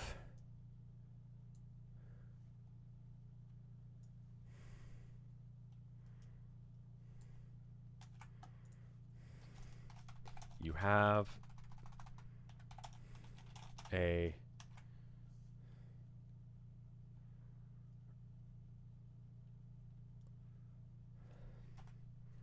okay. I feel like that this is all right. What are we doing as far as the plot for this episode? What does Peter do for a job? Where does he work?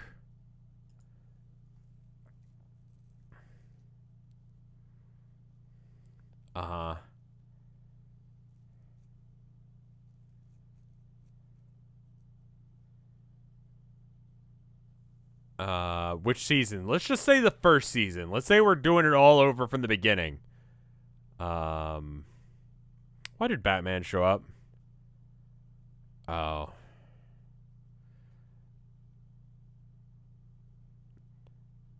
Three children.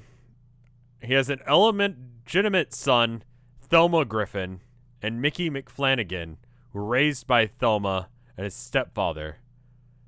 Okay, we're not getting into that lore right now.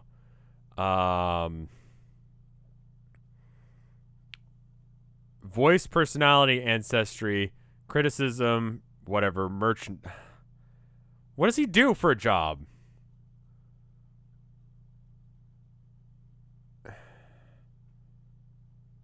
The extended Family Guy universe. Inspector at the Happy-Go-Lucky. Today is your first day. Okay. All right. Is your first day at as a. There we go.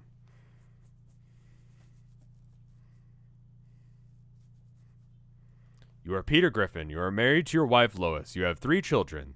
They are Chris, your awkward teenage son who is overweight, unintelligent, and Meg, your often bullied teenage daughter who is constantly ridiculed and ignored by the family. Your other son, Stewie, is an adult-mannered, evil genius who uses stereotypical arch-villain phrases. Your wife, Lois, is a stay-at-home mom and piano teacher. You have a witty, smoking, martini-swilling, sarcastic, English-speaking, anthropomorphic dog, Brian, though he is still considered a pet in many ways. Today is your first day as a safety inspector at the Happy-Go-Lucky Toy Factory.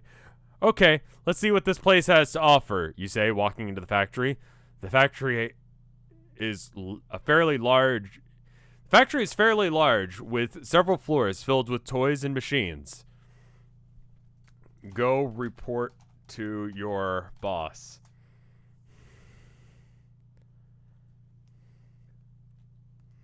Boss, you ask, standing in front of the door to your boss's office. Yes, Peter, what do you need? I'm here about my job today, you reply. Sure. We're going to change Peter's voice, too.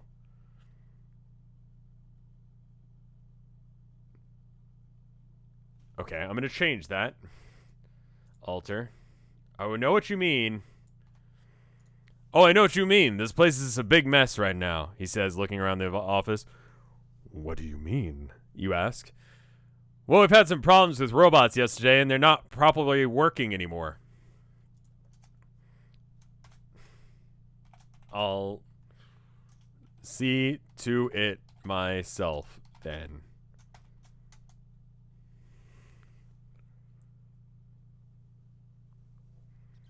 Shredder bots, they're fucking back. No, that won't be necessary, he exclaims. But, you begin to protest. That's why I'm calling in experienced inspectors from around the factory so we can get things back on track, he explains. I'm the safety inspector.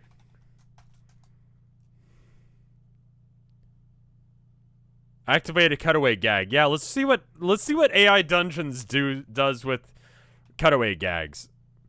Safety inspector, you ask? Yeah, I'm the one doing all the inspections right now, he replies. So you'll be taking care of all that then, you ask. Of course. Remember that one time that... What's something from the 80s? 80s pop culture. Iconic. Yeah, give me something real iconic. Conan the Barbarian. Conan the Barbarian worked as a safety inspector.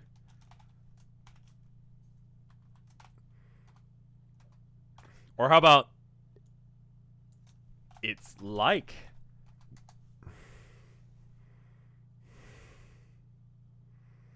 Fuck it doesn't matter if I can spell safety right. Whatever. Haha, no way. It was just a joke, he laughs. Alright, I'm joking, you sigh. Okay, we just skipped the gag. We just said the reference.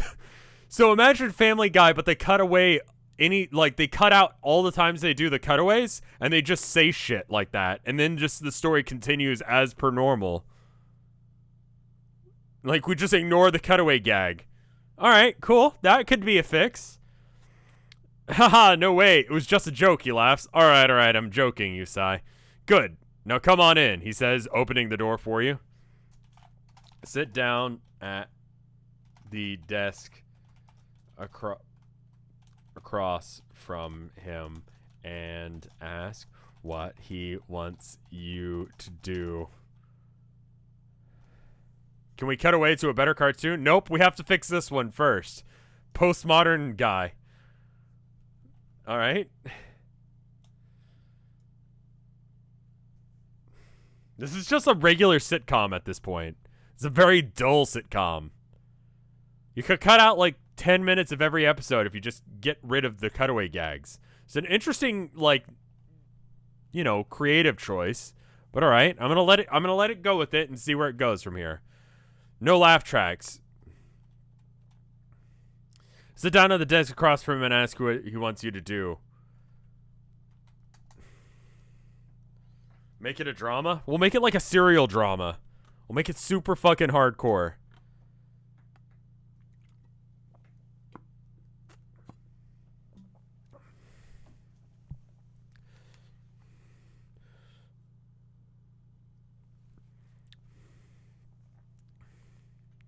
I want you to take care of the robot problem, you say.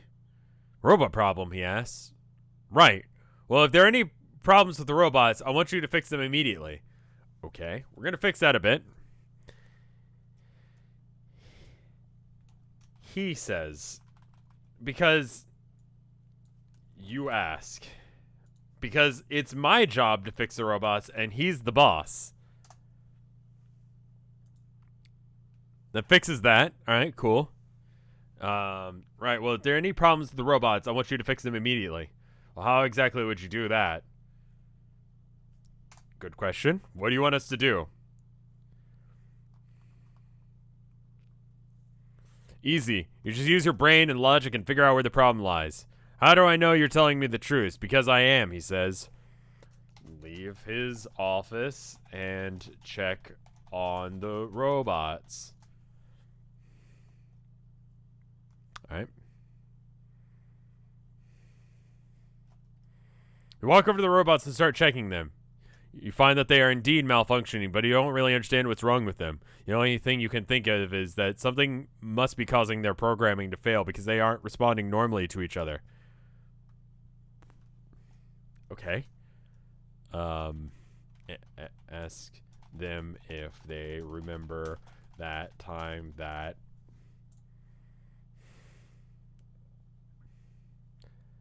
Max Headroom? Max Headroom farted on TV. That's perfect.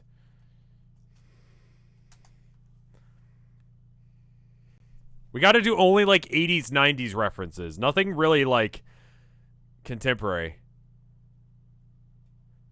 The robots look up to you and nod. They seem to have forgotten about the incident years ago when Max Headroom farted on TV. Do you remember anything else, you ask? No, they answer. The only thing that they remember is that time that Max Headroom farted on TV.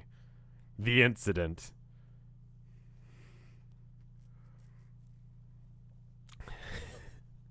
He didn't only fart, he shart.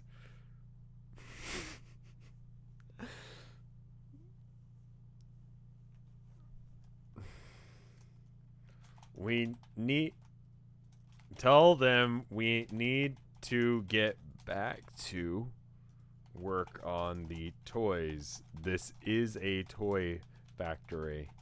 Ask them if they know what they are doing. We don't speak of that event. The time that Max Headroom shart. They seem to be having trouble remembering past events. Can you help me, you ask? Sure, what do you need us for? I need you to make sure that the robots...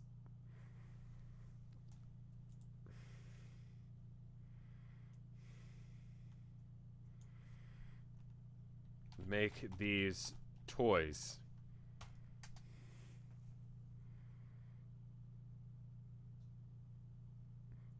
They have amnesia. It's like that time that Alf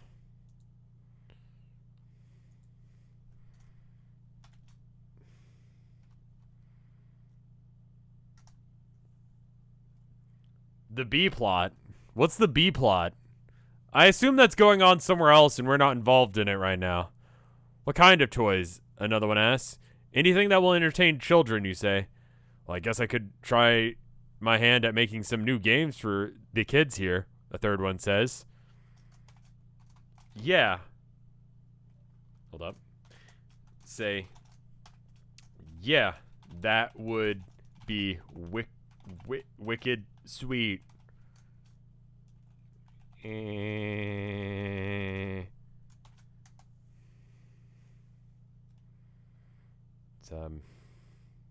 It's doing good.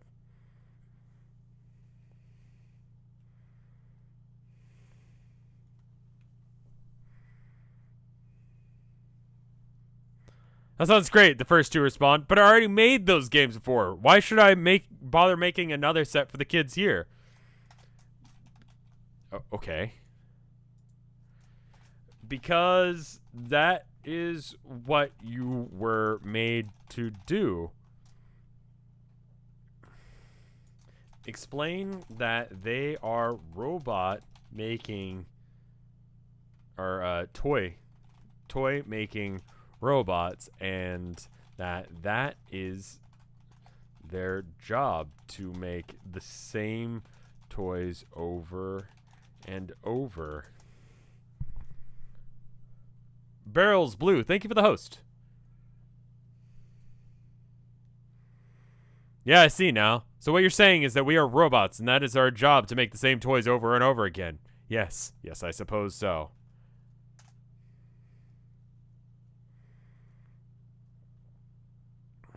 This is going to be another robot rising situation, isn't it?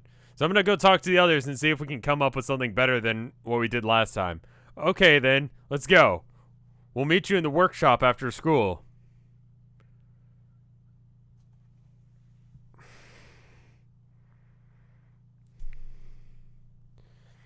Rev, the gross out humor.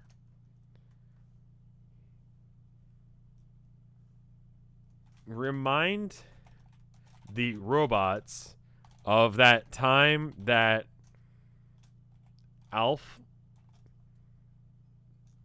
vomited on TV because he had a drinking problem. Because that was funny. You guys remember that? When that happened? This fucking sucks. This is worse than regular Family Guy. All the robots nod and follow you out of the room. You head down to the workshop and start talking to the other robot workers who are sitting around working on various projects. Hey, what's all this about robots? One of them asks.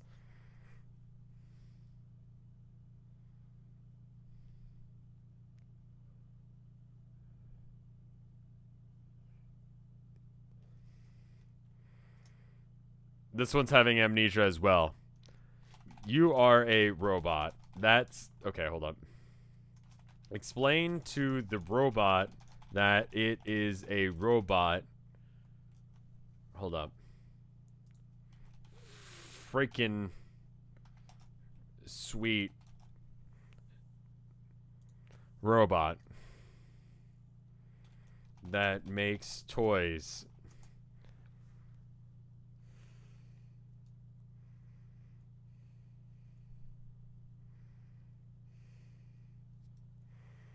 It's a robot. It's a robot that makes toys, and what else does it do? Another worker asks. Well, it can play music and dance, like the rest of the robots here. Remind everyone of that time on...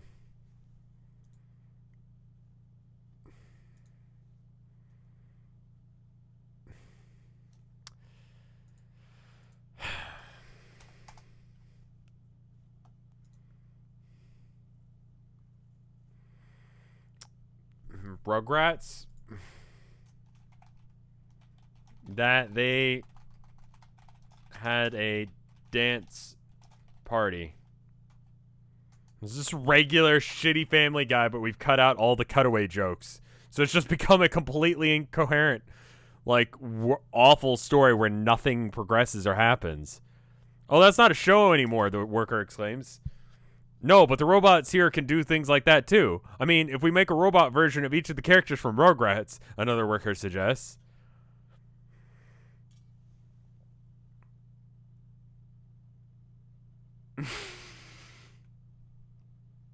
All right.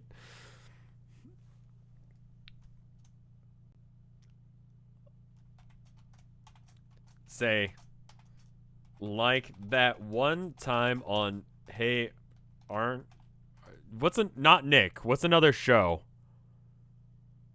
Um, it'll be like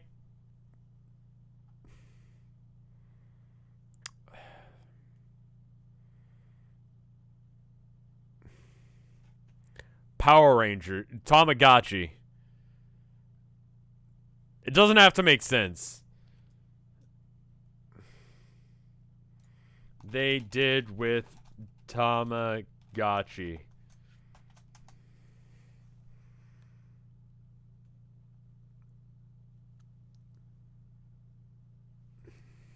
Tamagotchi? That's a robot? Another worker asked. Nah, it wasn't really a robot. It was just an imitation one, you explained. An imitation of a Tamagotchi? Okay. You know what? Just go postal. Fuck it. Kill everyone.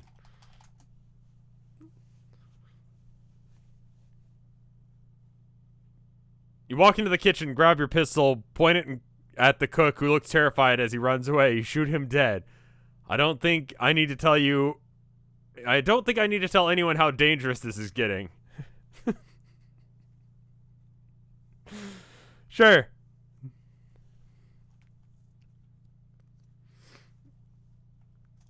Continue the rampage because you aren't being paid enough for this bullshit.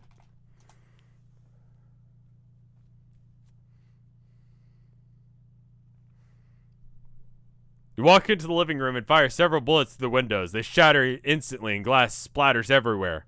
Splatters? This isn't funny. This is my house, not yours. While you shout while firing.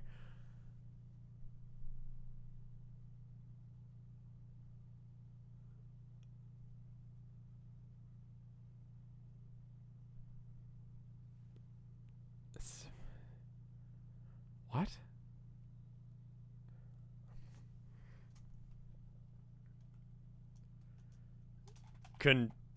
Continue to kill more people. I don't know, just go for it. You run into the basement and find the front door has been kicked in. You quickly open it up and find yourself face to face with a giant robot. Ask what it is doing here. Like, using the quotation seems to confuse it. So if I say I'm asking, then what? I thought only the military or some crazed person could get in here, you scream. Well, apparently someone did, so I came back to fix things, said the robot in a monotonous tone. How long have you been here, you demand?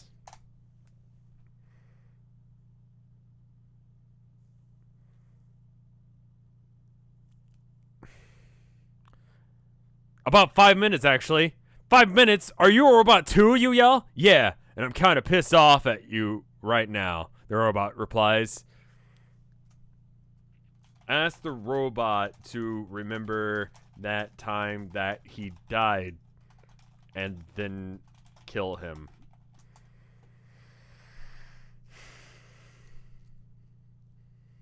Okay, I'll forget about the time when you died, he says. Good, now let's see if I can help you, the robot says and walks over to the couch where you were sitting. He sits down next to you and puts his head against it. You died, game over.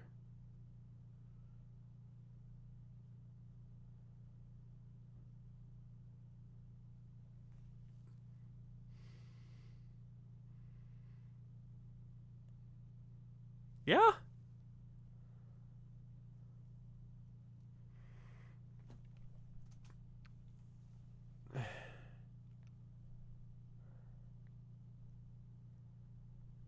Where did the Peter Griffin is dead. Episode 1, we just killed Peter Griffin. You know what? Honestly, good way to fix Family Guy is just to straight up end the show. So maybe AI Dungeons is onto something here. Just, like, make the references, get as many references out about stuff as possible, and then just end it. End it as soon as you fucking can. Apparently, it's just unfixable. Like, we fixed Star Wars. We fixed fucking the prequels. And we just decided that, you know, it's unsalvageable. There's nothing we can do to fix the prequel, or that we can do to fix Family Guy. And we were just like, you know what? Nah. Fuck this.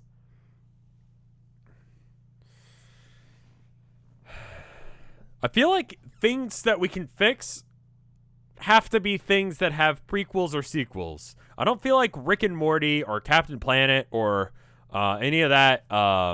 We already fixed the B movie. That was Indiana Jones and the Crystal Skull. We can't fix it again.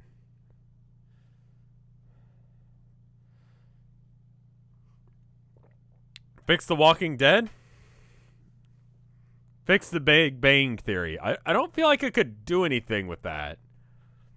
The PS2 Family Guy game is amazing. Why would you lie to this chat? I don't think we can. I feel like Big Bang Theory is going to end up the same way, where he just goes bazinga and then goes on a shooting spree and then it ends. What is Jack and Jill? Abraham Lincoln Vampire Killer. I read the book. I bought it from the dollar store for surprisingly $1, and it was okay. It was, you know, it was well researched enough. It was good enough. I enjoyed it for what I spent. I think if I actually had to sit through 2 hours of it, I might be pissed off, but, you know. The movie is really boring. Yeah, the book was okay.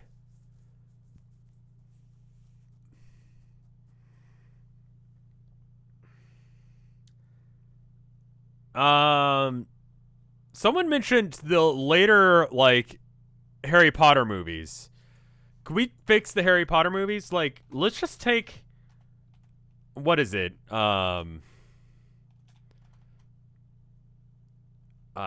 Magical Beasts. Let's fix Magical Beasts, because fantastic magical beasts and where to find them. We could fix this, because, like, this is, you know, conceptually, like, in 1926, British wizard and magizoologist Newt Scamander arrives in New York. En route to Arizona, he encounters Mary Lou Barebone, a non-magical woman, or muggle. Okay. And then Niffler escapes from the news bag, which houses several other things. Attempts to capture the Niffler. Okay. And then,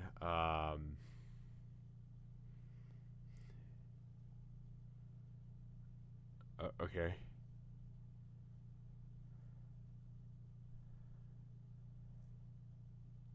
What?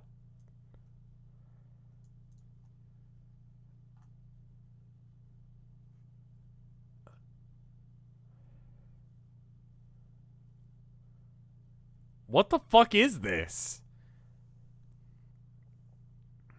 Do the sequel. Okay. 2.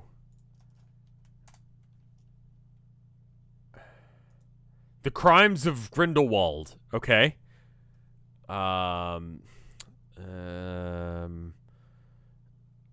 Magical Congress of the United States of America is transferring a powerful dark wizard, Gellert Grindelwald, to Europe to be tried for his crimes. But Grindelwald escapes, aided by a Max USA employee, Abernathy. Uh-huh. God, this sounds so fucking boring. It sounds so shit.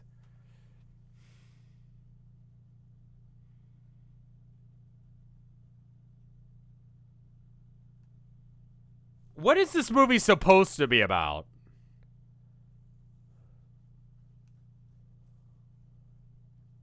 I dare you to do Twilight. Can we just get a synopsis? Bayformers. All right.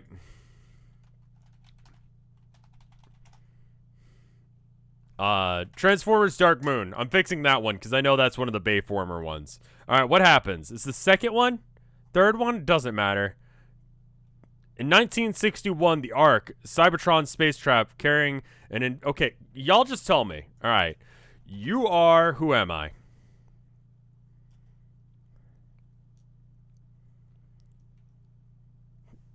Who am I in this one? John F. Kennedy authorizes a mission to put a man on the moon to cover for investigating the spacecraft. What the fuck?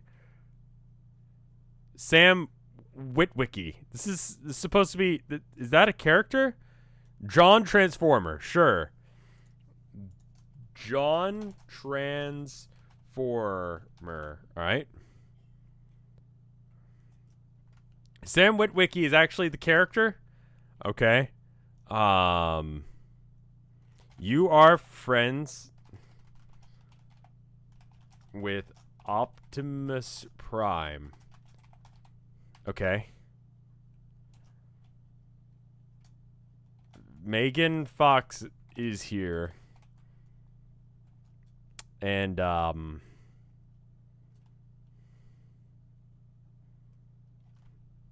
It's Megan Fox is here. Who's the big bad?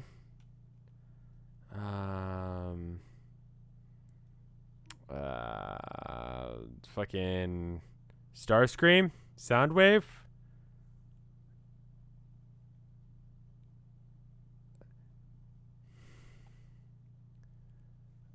Megatron? And Megatron wants to destroy the Autobots, and you need to stop him before he does. There we go. Good enough. Oh, right. I need to hit 5 first. Okay. Copy. 5.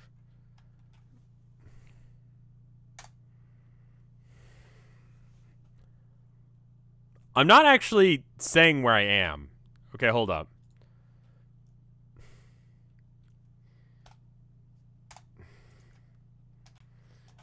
You are at the Autobots' secret base. I've no idea what happens in Transformers, and I'm actually like a little afraid because a majority of the people on my sub Discord care about Transformers, and this is actually probably bad that I'm about to fuck this up. But hey, at least I won't fuck it up as much as Michael Bay, right? Cool. You're on the moon. Fuck it. Sure, I guess I'm on the moon. You're Sam Witwicky. That's such a stupid name. You're friends with Optimus Prime. Megan Fox is here. Megatron wants to destroy the Autobots, and you need to stop him before he does. You're at the Autobots' secret base. The Autobot leader, Optimus Prime, has been killed in battle by Megatron. The next day you wake up and find their room is now a mess of robot parts. Oh?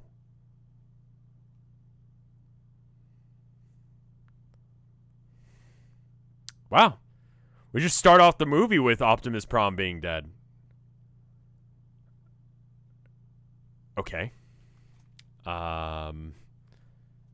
Begin looking for parts and attempt to put Optimus Prime back together. I have no idea if this character could do this. I don't care.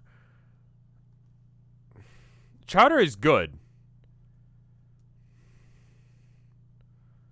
You look around and see that there's no sign of any other robots or humans, so you decide to search for more parts. You found some spare parts, but you don't seem to work right. Seems like you'll have to build Optimus Prime back from scratch again. Build... Look around. Let's just see what supplies we got.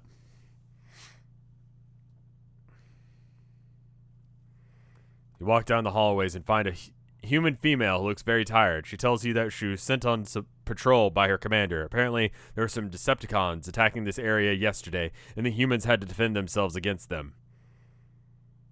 Okay.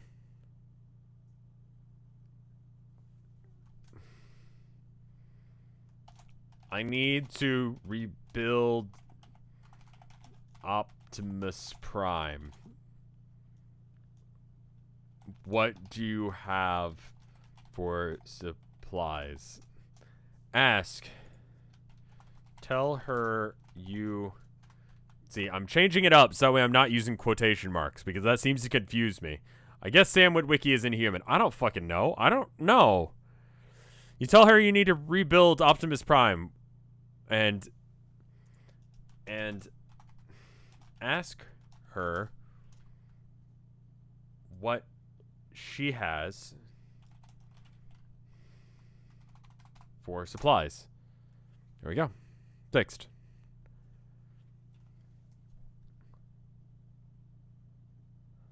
You say I need to rebuild Optimus Prime, and she says, well, I think we have everything you'll ever need here. You explain there are 3 things you need to get here: food, water, and medical supplies.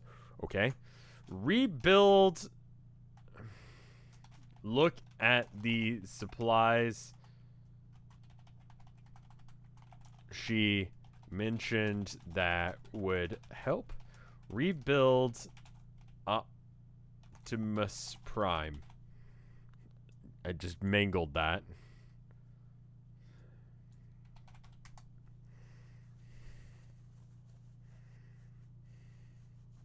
Sam gets a medal from fucking Obama. Okay, sure. You notice a large box. Wait, isn't this... Wait, no, it says that Sam... This is happening in 1961.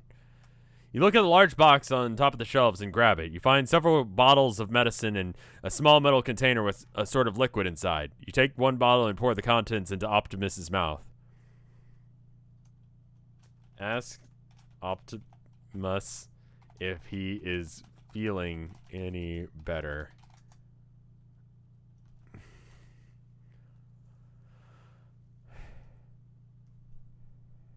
You ask Optimus if he's feeling any better. He says, yes, thank you. And he takes another drink of his medicine. Well, I'm glad we repaired the robot. He continues to talk about how he doesn't know why the Decepticons attacked him, but thanks you for helping him. Alright. Ask, what do we do now?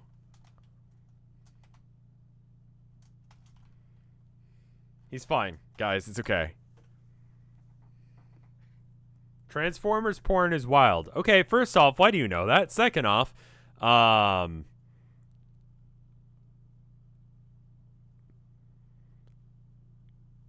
you ask, what do we do now? And Optimus replies, we fight them off until we run out of fuel or run out of ammunition. Then we go home. You nod and agree to this plan.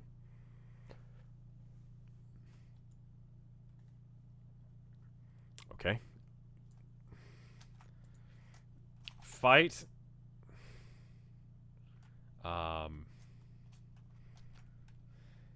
The Decepticons. Okay. Just gonna do exactly that. Making sure I spelled Decepticons correctly.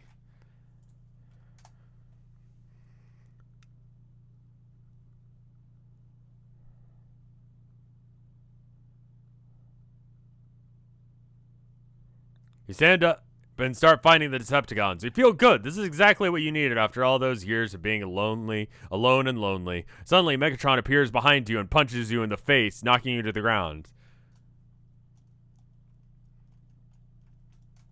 Why do you have to...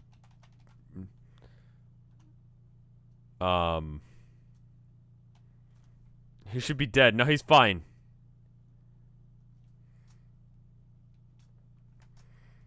Say, let's make this weirdly sexual. After all the times we had together, this is what you do?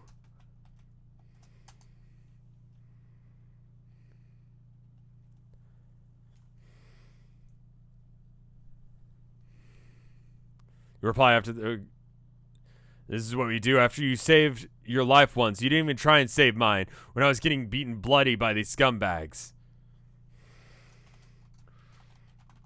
Say, what about that time we kissed in the rain and Megan Fox was there and she said, "That's nice, dude," and left, and then then you and I kissed more?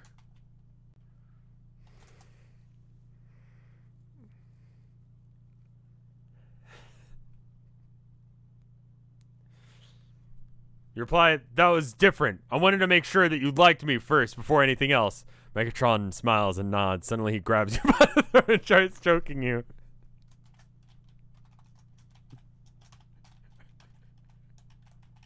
No.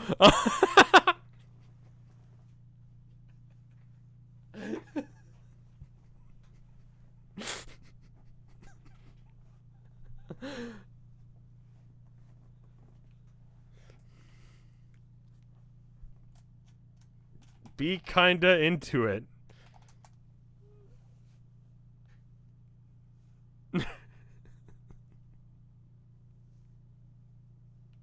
You struggle against Megatron's grip as best you can, but eventually you give up and allow yourself to be choked to death. The end.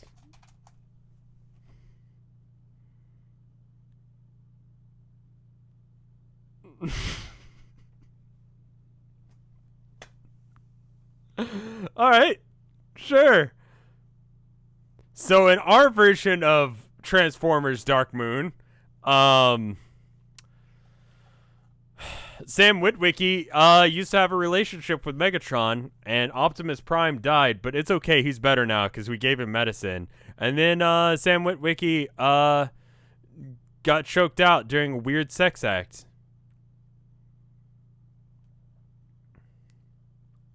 So it was good.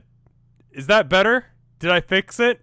Or is it worse? Because I feel like I made it worse.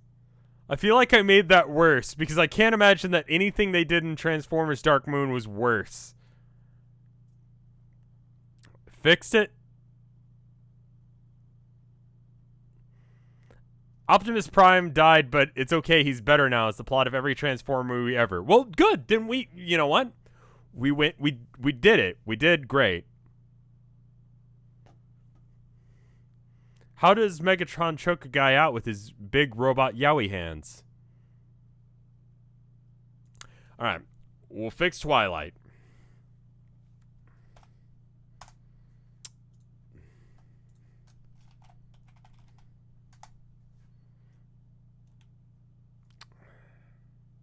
It's got a really bad rating. This should be perfect. Alright. Alright. Cool.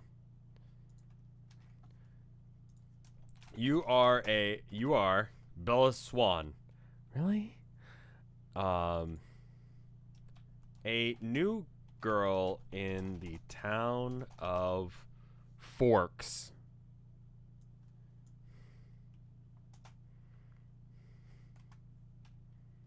What a shitty... I've never watched... Today is your first day at the new high school, and you just ran into Edward Cullen, a gorgeous boy with a secret. Forks is a real town. Wow.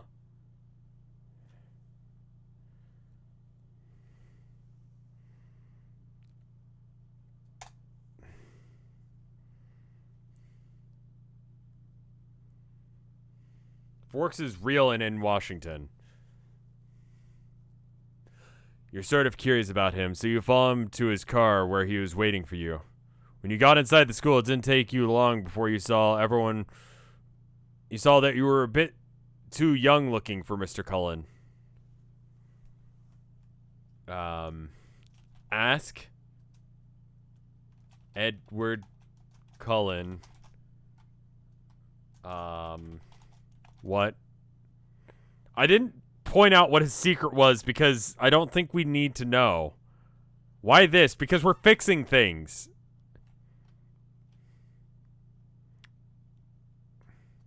Well, we are a bit young looking because he's like fucking 300 years old or something, right?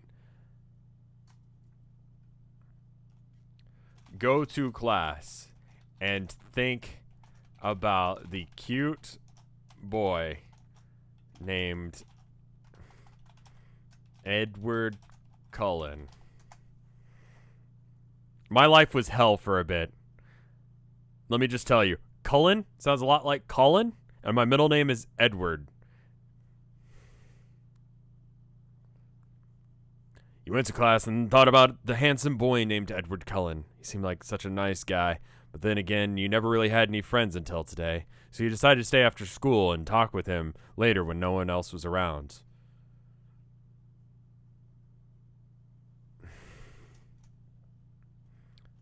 Wait for the shredder bots. They're gonna happen. Say, hey, did you get the handout for math? This is me flirting. For math, I lost mine.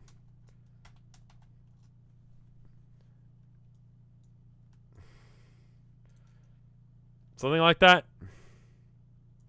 How about ask Edward Cullen for his math handout since you lost yours. Smooth. Yeah, we gotta have a reason to talk. And then you walked out of school and saw Edward sitting on the side street. You asked him if he could help him, he could help you find your math homework since you lost it yesterday. He said sure and gave you back your handout, which was an algebra 1-page lesson.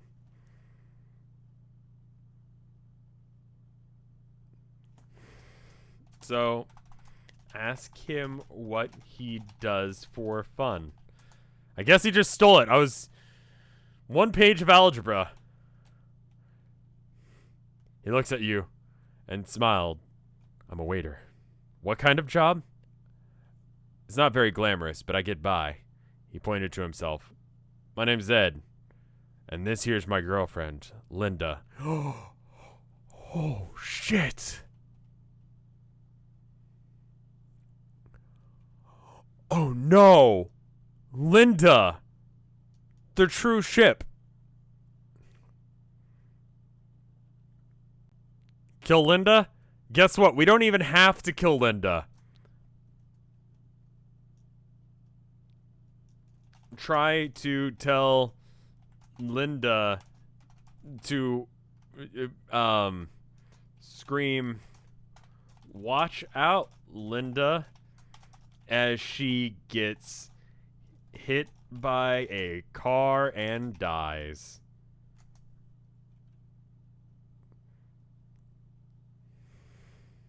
Scream at her and start running away from the scene. The driver of the car who was going too fast to stop, but couldn't because there wasn't enough room in front of him. He crashed into another vehicle, causing more damage than you could ever imagine. Go to Edward to comfort him. See, I don't have to kill him. You guys are thinking small brain. You can make anything happen. Am I rewriting Twilight? Yes, I'm making it better. Hi, sweetheart.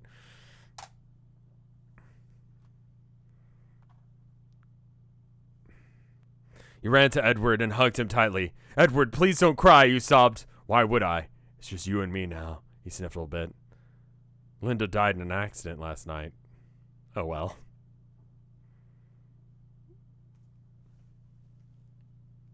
Yeah?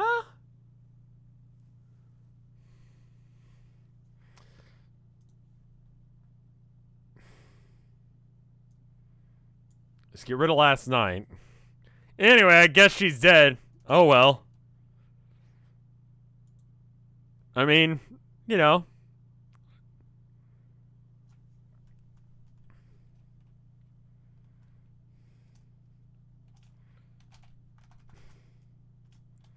Can I do ask? Can I do anything to help? I guess it's the no, I just decided it wasn't the next day. This is just now happening. He's already decided he doesn't care. Can you do anything to help me, you asked? Sure, why not, he replied. Well, you can make something up on the spot, or am I just stuck doing all this work myself? That depends on how much time we have left. All right, we're going to go ahead and go back. That didn't make sense. Attend Linda's funeral and wear a cute but black dress so Edward notices us. See, we're making it better. You attend the funeral of Linda and wore a pretty black dress. When you arrived at the church, Edward notices you. Hey, I saw you there. Yeah, sorry about all that. You apologized. Make him a sandwich? Is that where... He saw me. That's a good sign. It's a good sign. He noticed me at the funeral, so that's good. Right? Sorry about all that. You apologized. It's hilarious. You're doing great. You're doing good. Not a problem. Glad you're still alive. Don't worry about it. I survived the crash too, you replied. It's good to hear. He smiled and waved goodbye. As soon as he left, you felt sad again. Okay. Go to school the next day. You can just see here, people are thinking like small brain. You can just straight up kill people by deciding that they die. You don't have to like say you're gonna fight someone. You have to say you fight them and you win. You went to school and found out that you weren't late. Everyone was surprised since you usually waited for you. Some even told you how much they liked seeing you come in early. The teacher called on the board. Incoming freshman Bella Swan, aged 15 years old. Introduce yourself to the class. I don't know what's happening, but we're just going to ignore that.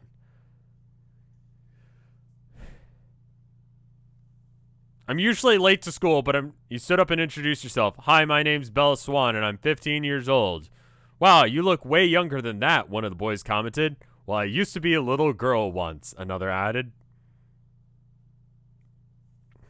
Speaking of someone who also used to be a child, that's how it works, yeah?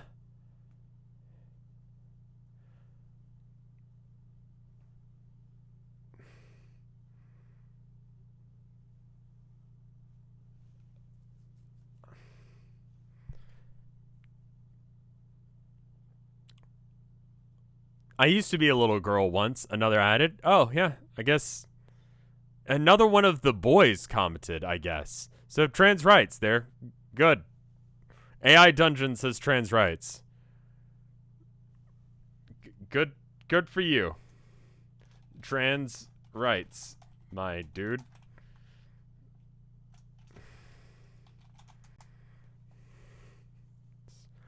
A very different interpretation of Twilight, but sure. Trans rights are human right, a boy yells. Yes. Shut up, you bigots, another shouts. Yes, yes, a third exclaims. You were all happy when everyone cheered for you.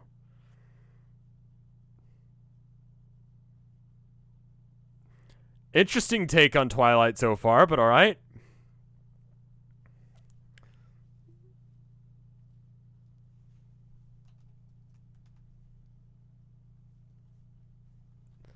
And then everyone cheered. They called me a bigot for saying trans rights. Okay. Alright. Wait for Edward after school. Sorry, we're gonna keep going on this Edward thing. I mean, randomly just be like, yeah, trans rights, and everyone cheers. It's like a fucking Tumblr story where you're just like, yeah, trans rights, and everyone clapped. You waited until the end of the school day and then went home. So where did you live before coming to our house, you ask? I lived with my mom and dad, she answered. They didn't like me being gay, so they kicked me out.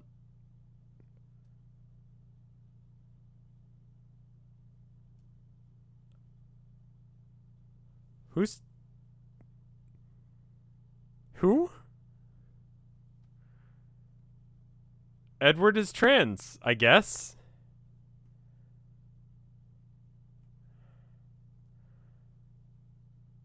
New version of Twilight where it's about trans lesbians, I guess. All right.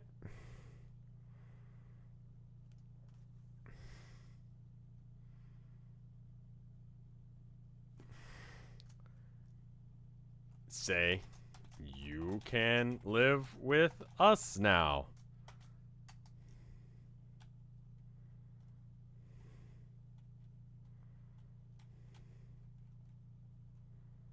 Sure thing, you said. Great. She jumped up and hugged you. We'll always love you. You kiss her back and then go upstairs ready for bed. All right.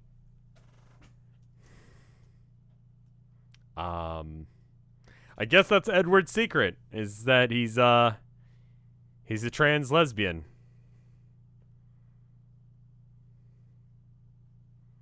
The end. Love wins. He's not a vampire in this version of the story.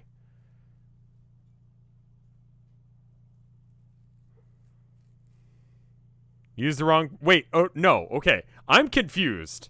Who... Is Edward...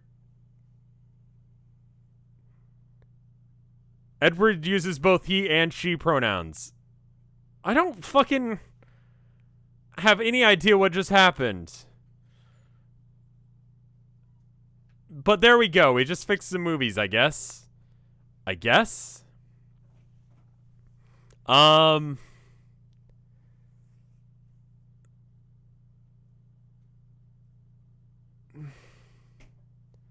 Alright, well, anyway, I guess that's the end of stream now.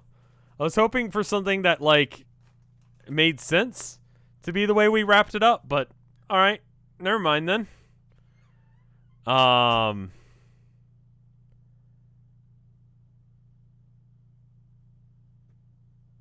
What?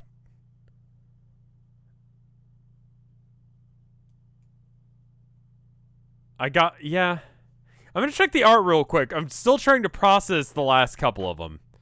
There's 2 new arts, and they're both of the Town of Nowhere. Please stick around for the art, because art is important. Side note, the next Town of Nowhere will be Friday. So, if you want to participate, I'm going to be doing a raid. I'm going to raid some random art channel. And you guys can be there for it, and you can vote in it.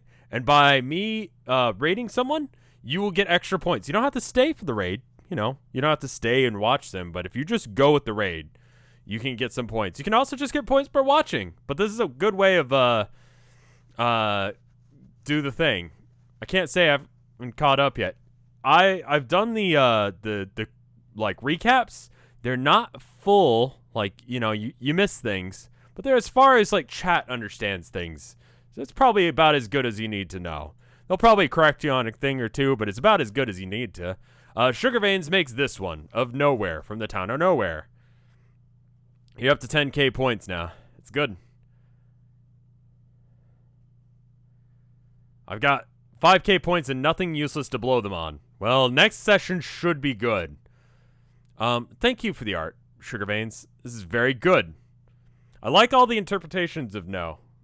It's good.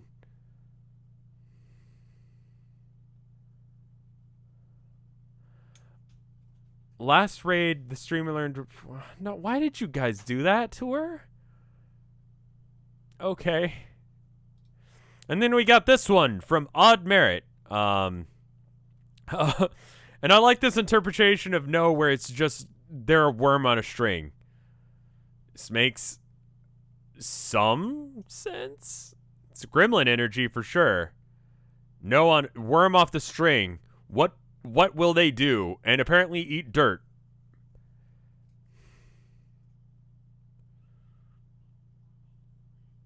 So there you go. I'm going to go ahead and go.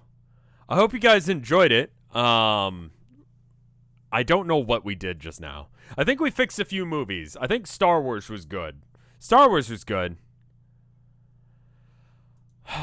But anyway, that's it for today. I'm going to raid someone. Give me a minute to find out who, and I will see you guys when I do. I'll see you guys later.